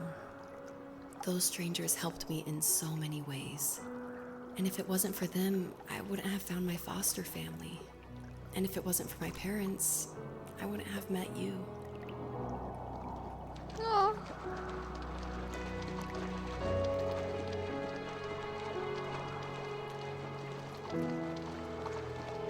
You have strength, Joseph, and you're not as alone as you think. Oh, how pretty. It's all just so pointless. Just waiting for life to happen. It's like having the home I always wanted is cursed out of my reach. The thought of being a parent myself. How could I do that when I couldn't even be a good son? I'm sorry. I know what you're saying. I just don't know how things will work out. These quiet hours will turn into years. We'll wonder which roads passed us by. Then we'll forge a new road together. Besides, I discovered for myself that one fateful morning where any hopeful road leads to. There may be thorns and mist, but it always leads to the same thing. And what's that? Family. I'm so glad that you're part of my family, Rachel. And I'm glad you're part of mine. Damn. A question I get a lot is why a fox? And it ties into just how important family is for me. And Fox is actually a family name from my wife's side, from Elise. And she always heard about the legacy of the Fox family.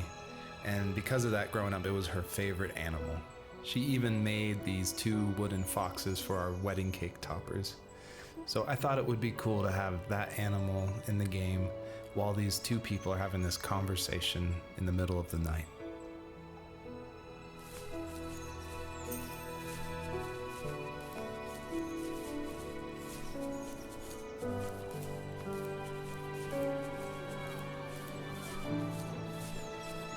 Oh my god!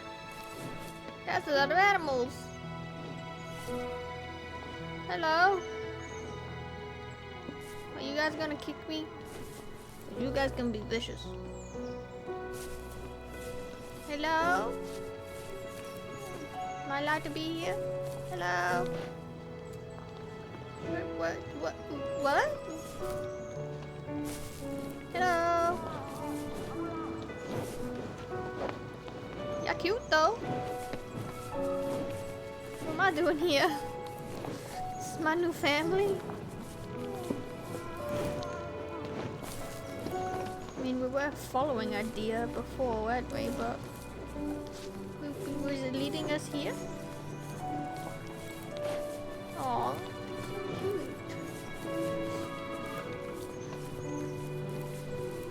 Water.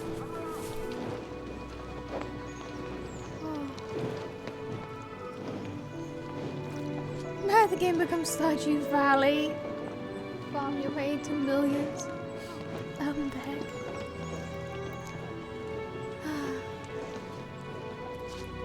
If he sucks, tell him he sucks. White-tailed deer. I have no idea what they are doing here. Nice pun.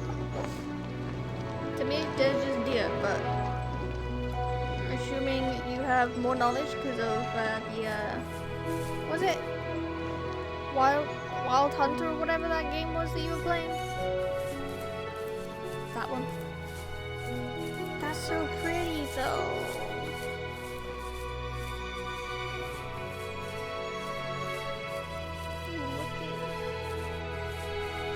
This game is beautiful.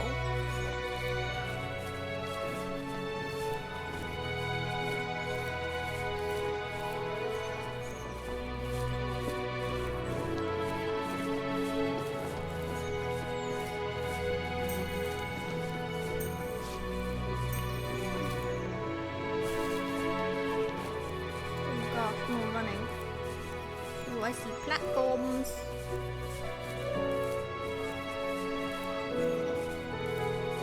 Kinda wish I could run a bit faster.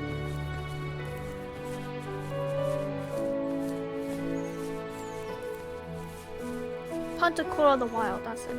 Yeah. Obviously for that game they have to be very specific. It's a good way to learn about animals though, isn't it? Learn from a game, why not?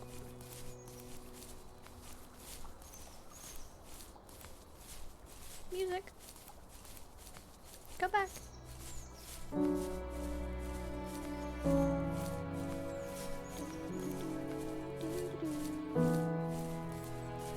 Okay, jumpy jump time. Up. Up. Whoop. What? Oh.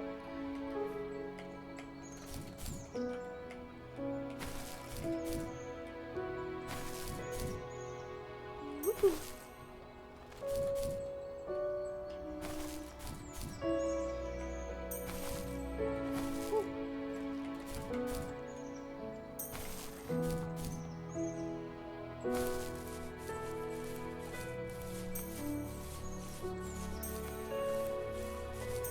113. Wonder how many there was to collect. Am I going up there? Oh, no, maybe not. Am I climbing the mountain next? Oh my god, there's more? The fox knew her last cub would be waiting for her at the first tree. She was almost there.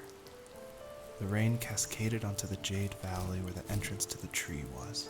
Oh my god, this is bad. Life was protected there, because that's where life began. It was now only a mother and a daughter left.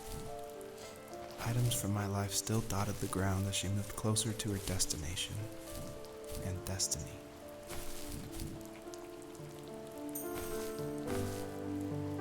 Oh my god.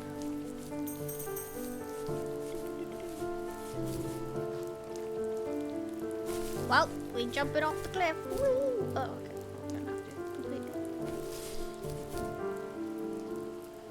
Anything down there?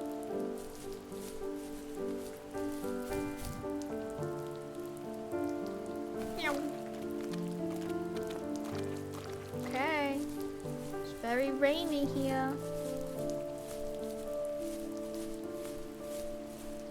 Still beautiful there.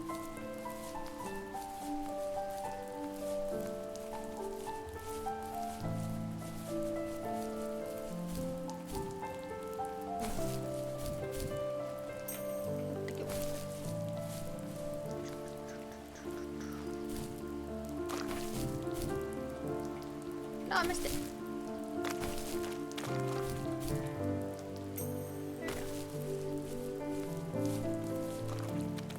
Oh, there's like a house over there.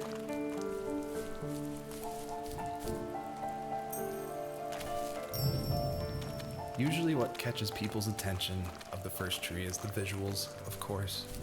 And I was inspired by a lot of people making these levels. The second level is inspired by just these beautiful autumn photos of a real forest. And this level, the Jade Valley, is inspired by the artwork of Heather Penn, who did the Overland games. I just love those greens with a lot of gray in it. I love the strong vignettes in the corners of the frame.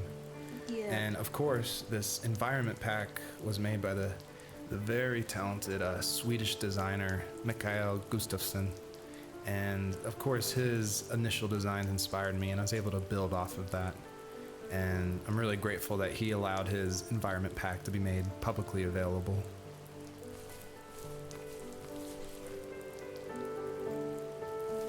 At the end of high school, I felt something I hadn't felt in a long time. Drive. I looked into the best architecture schools on the West Coast, then got a dose of reality when looking at other students' portfolios and the high cost of tuition. I still wanted to be something, to be the next Alvaro Siza, and to make those thousands of sketches worth something in my grand history. But now even an internship sounds impossible. Siza helped me understand how essential emotion is in architecture, and he also said light is the real composer of space. I like to think these glints of light, like not finding a job or even a strange dream about a fox, are something I should be thankful for, even if the illuminated space is something I'm less than comfortable with.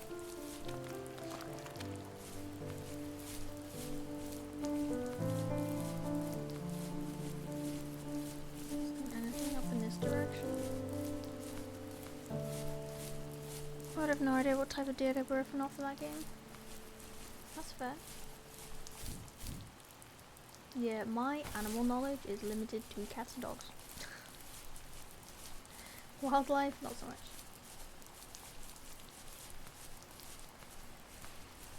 These are just generic deer, but specifically those antlers, so they could be white-tailed or black-tailed deer.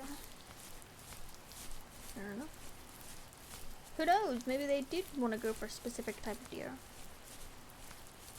Oh gosh, this area is still massive. 167 of the glowy stars. I'll have to wait and see. I hope there's like an end screen thing where it tells you how many there were, but I don't know. Let's carry on collecting these things. My dad was super supportive with my college plans. To a point. Things were okay until this terrible accident happened.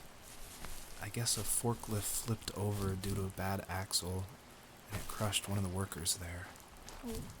My dad didn't eat for days, even though he wasn't directly involved. It devastated him. Not only did it hurt the business, but it just freaked him out.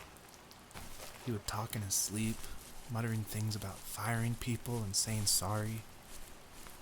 One fateful day he approached me, said that since my school search wasn't going well, I should finally be a man and take over the family business.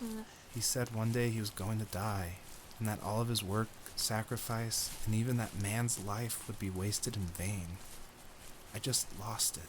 Teenage me just exploded at the thought. I screwed up. I said things I shouldn't have. He was having a crisis, and I pretty much spit in his face. I do hate the phrase man up. It's a very bad phrase. The first tree. By now you've probably caught on to some of the themes I love to explore in these stories. And the big one is of this tree, the first tree on Earth. And a lot of people have asked me, what does that mean? Why a tree? And basically it boils down to this delicate balance between nature and its relationship with life and death. And I love these stories where they put like these microscopic relationships, like something of like a father and a son, and juxtapose it next to this epic story of like the creation of the universe and the first tree on Earth, and how they can be equally as important, because in my mind, like, my family is as important as like the creation of the Earth. And it reminds me of like some of the stories I love, like The Road by Cormac McCarthy, or The Tree of Life by Terrence Malick. Basically, I wanted to make sure the player felt that there was a higher power than themselves, and that there was something watching over them as they went through this story. Yeah, the wolf. The wolf be watching us.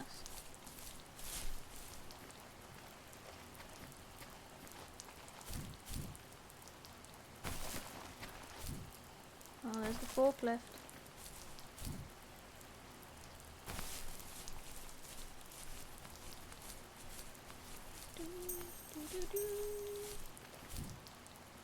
Oh, visible wall. Can't go that way.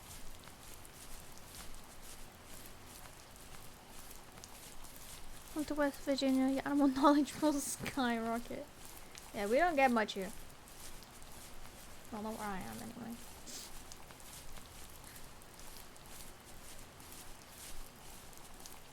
So quiet without the music.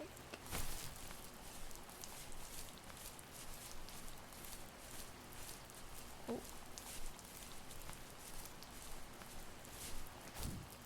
Wrong button. Was that the last time you talked to him? No, I called on holidays, and he would call on my birthday.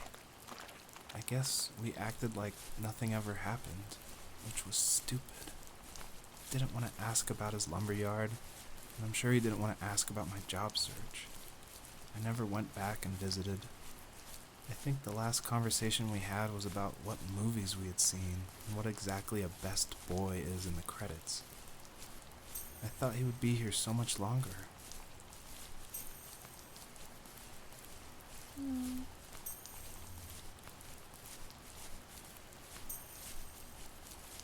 Have I found the first tree?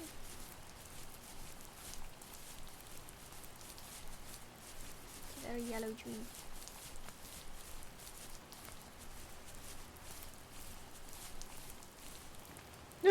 Jeez. Hi. You killed my baby. In the distance, the first tree illuminated the wasteland. Oh. She couldn't go home anymore. She did the only thing she was capable of. Moving forward. My dad died alone in the middle of the wilderness. I should have been talking to him more. I should have done a lot of things differently. It's very dark. If the first tree on Earth brought life with it, if it taught the birds to sing and fly and showed saplings how to grow, what could it do for us? Obviously, there's a really emotional part, but I'm going to talk through it anyway. A lot of people correctly identify that Journey was like a huge inspiration for the first tree.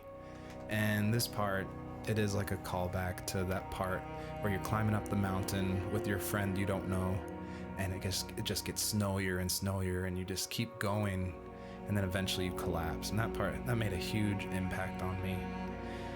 And I don't even own a PlayStation 3 or 4. I rented a PlayStation from like a rent-a-center right after completing Home is Where One Starts, just because I'd heard so much about it. And everyone was right, it was a very impactful game, and it definitely inspired the first tree.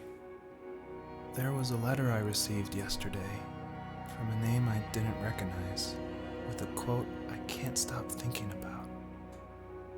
Death is not the opposite of life, but a part of it. More and more, I'm realizing one important truth. Each of us have our own journey to the first tree. But sometimes I'm not sure I'm ready to take that first step. You already have my love.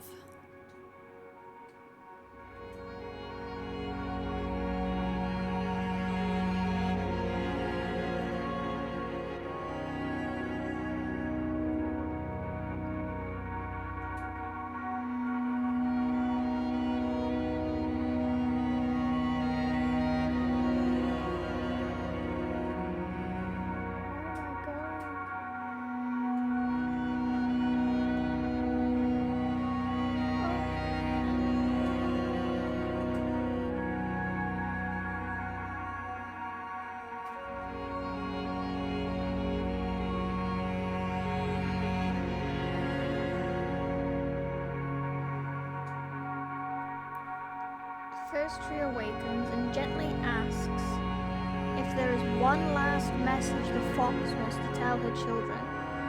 She replies back and says, wait, what?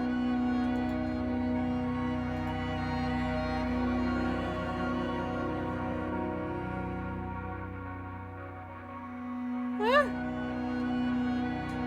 So one last message the fox. Wait, I'm actually gonna. I'm actually typing. Okay. Oh, you could. Oh, that's what that's for. It's like characters. I don't know what this is going to do.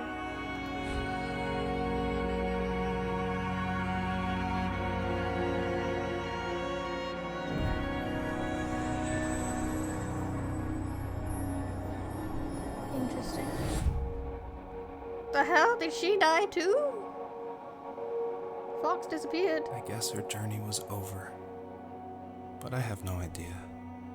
It was only a dream. A distraction from tomorrow. I don't think dreams normally bring back to memory so many important feelings. Maybe it was just a dream, but it was also a gift. Yeah, I suppose.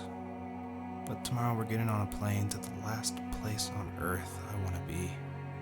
The only person that would have made the trip worth it is gone.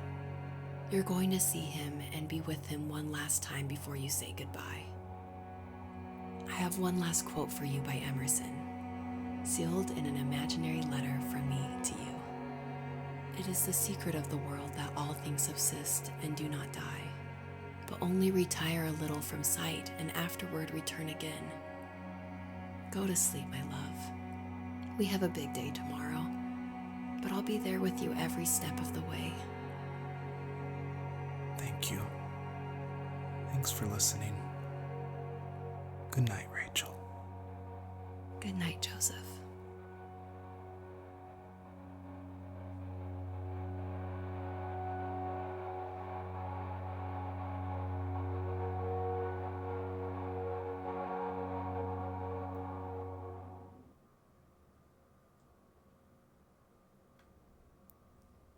Huh? 6 months later, there's more? 6 months later.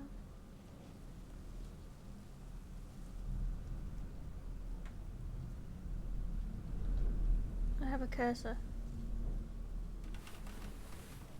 What? This just turned into a horror game.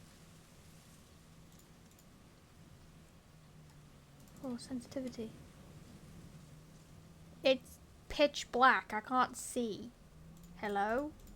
Can we get some light in this situation? What happened?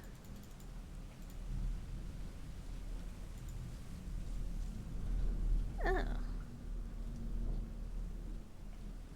Oh, there's a person in the bed. Your hand is through the pillow. Oh, hello.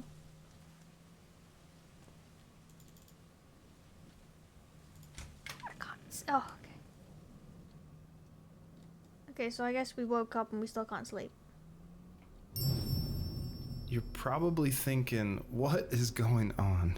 And that was definitely my intention for this epilogue part of the first tree. This is my favorite part. This is the part I'm most proud of. And it definitely, it's supposed to evoke this, what is going on? Where am I?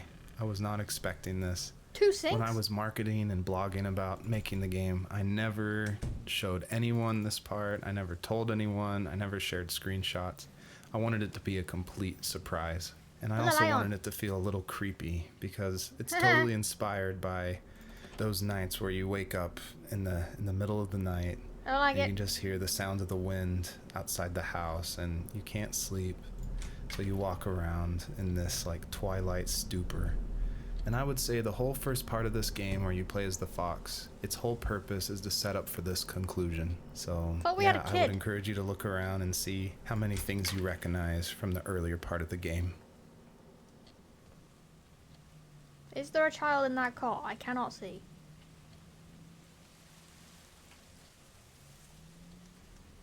I don't think so. I thought we had a child. That doesn't look like there's a child in there. It's so dark. I don't like this. This is... I didn't sign up for a horror game.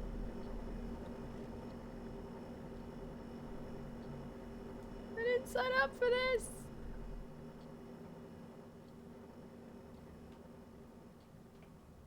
Okay.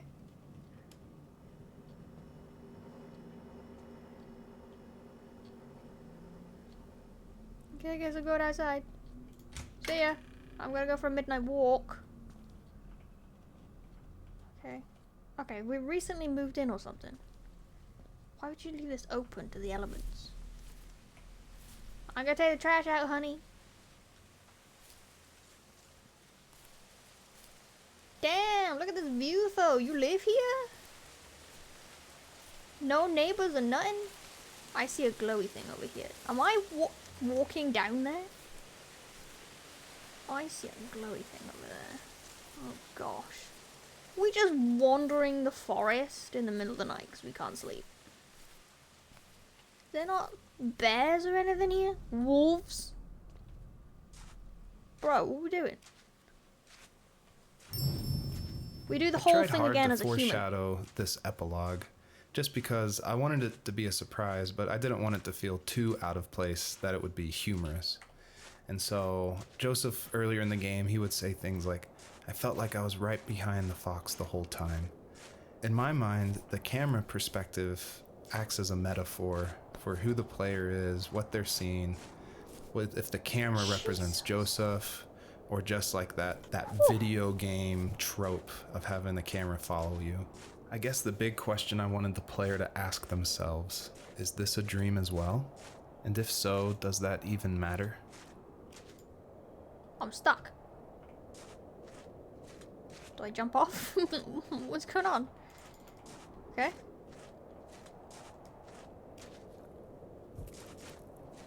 The sensitivity. I move my mouse and it just does a 360. Oh, I can walk. Oh, okay. Ladder's a bit weird. Do I have a body? I don't think so. So, what? I can't get through the gate apparently. Wait, actually, hold on. Let me have a look at something.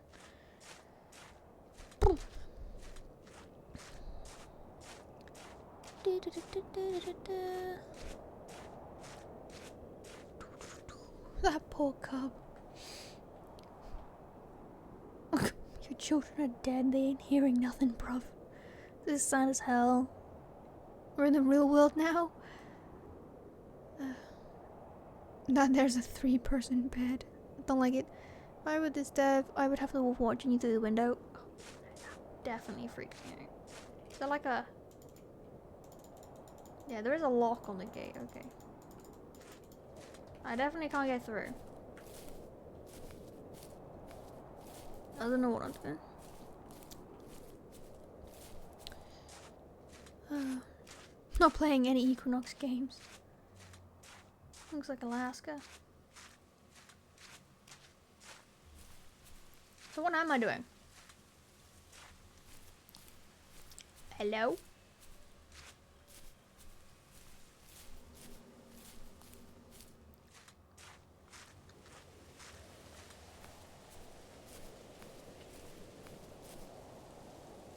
there's a shiny thing down there. So where am I going? No way am I going down there. Where? I feel trapped. Oh, I'm climbing up the rocks, am I? Oh my god. Oh! Okay, I guess I was going down this path. Go down the back there. Okay. So this is our back garden.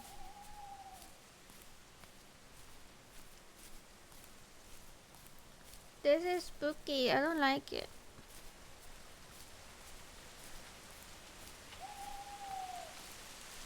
Okay, shed.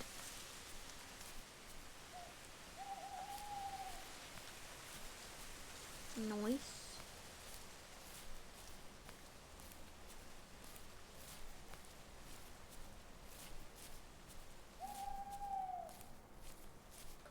Where am I going? It's so hard to see.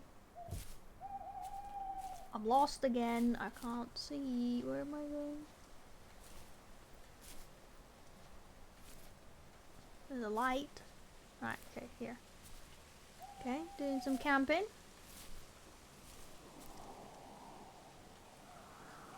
Okay.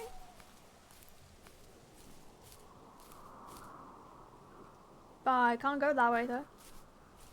What? I'm not allowed to go that way even though that's where the light is. Confused.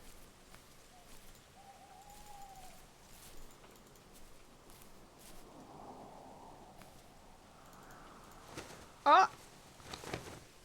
I'm in the tent.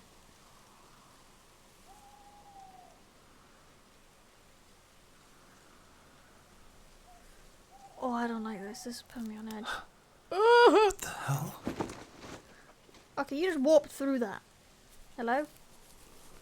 Is it a wolf? Or is it a fox? Is it a white fox? Is it a wolf? I don't know. I'm too scared now. I don't like this.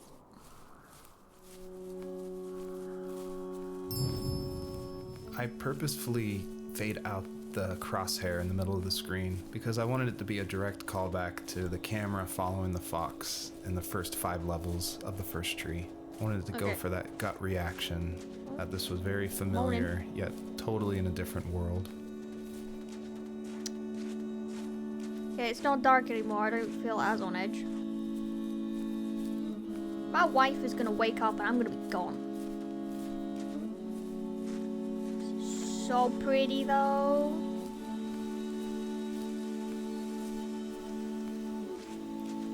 So pretty. Still don't have a body. So pretty.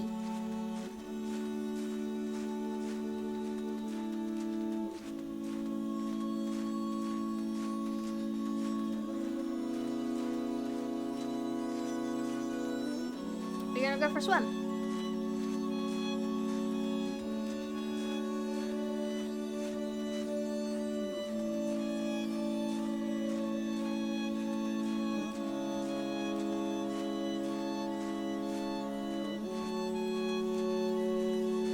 Where are we going, huh? Butterflies! Can I double jump?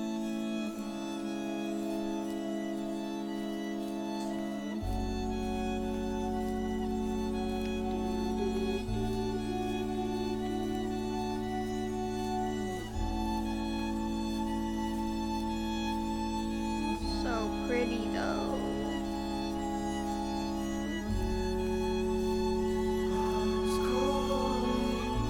I wasn't expecting words.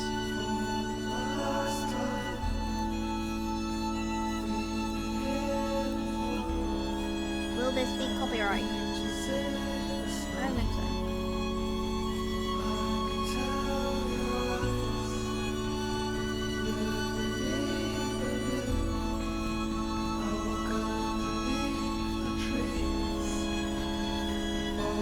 First time I was calling.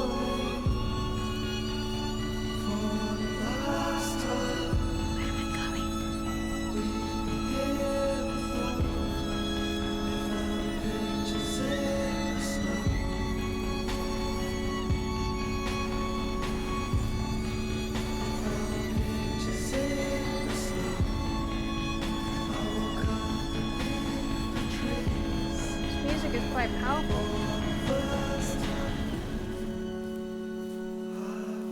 Oh, we're going to the tree.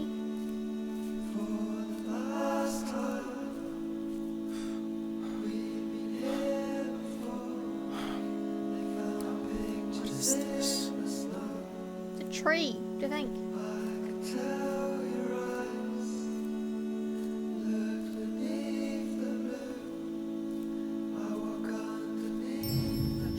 Thank you for making it to the end of my game, and I hope you enjoy the personalized message that is featured on the trunk of this tree.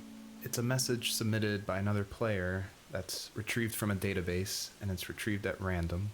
And I did this because I wanted people, even if they feel alone through trials of death, that there is a community, an invisible community supporting each other. So thanks for playing. That means what I wrote other people are going to see if they play it. Sometimes life can be unfair, but it can also be beautiful. Never stop searching for happiness, because happiness is spread the same as misery.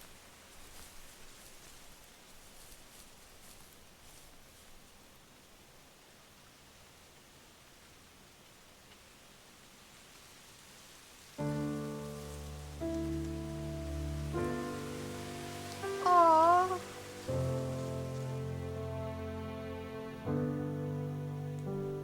So if someone plays this, they could get my message.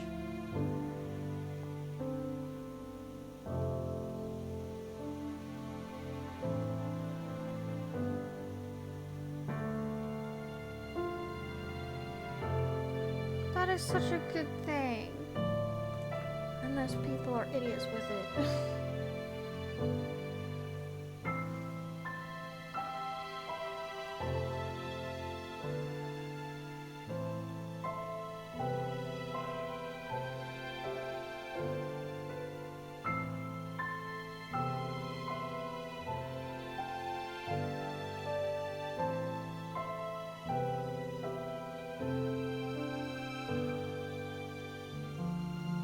That was so good. That was a good game. I wish I could just wander around the forest outside my house in the middle of the night.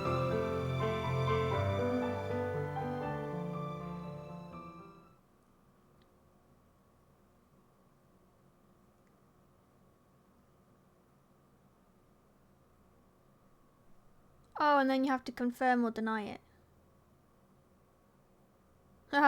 You agreed to TOS. Nice. Yes. I would like to submit that. Oh, which means it probably does go through like a checker. Oh, that was so good.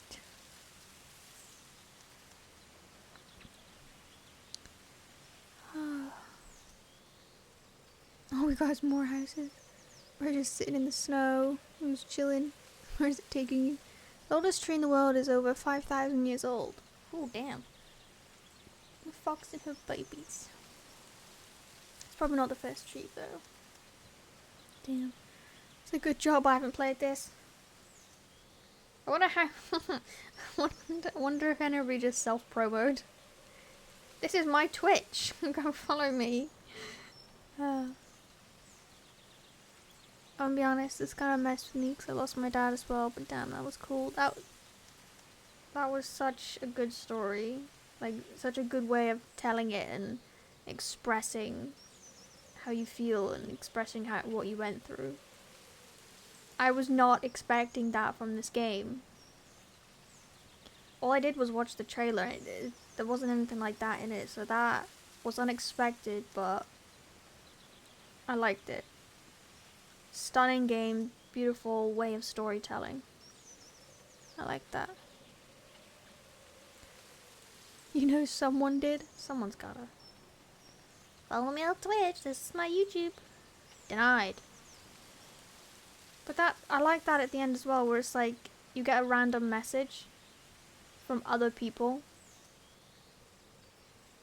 I didn't know what to say.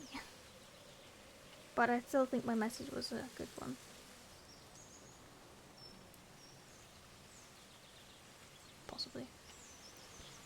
That was good. I enjoyed that. So it took just over 2 hours to complete that. Yeah, it said it would normally take 2 hours or 3 hours for 100% playthrough, so I'm pretty happy with that.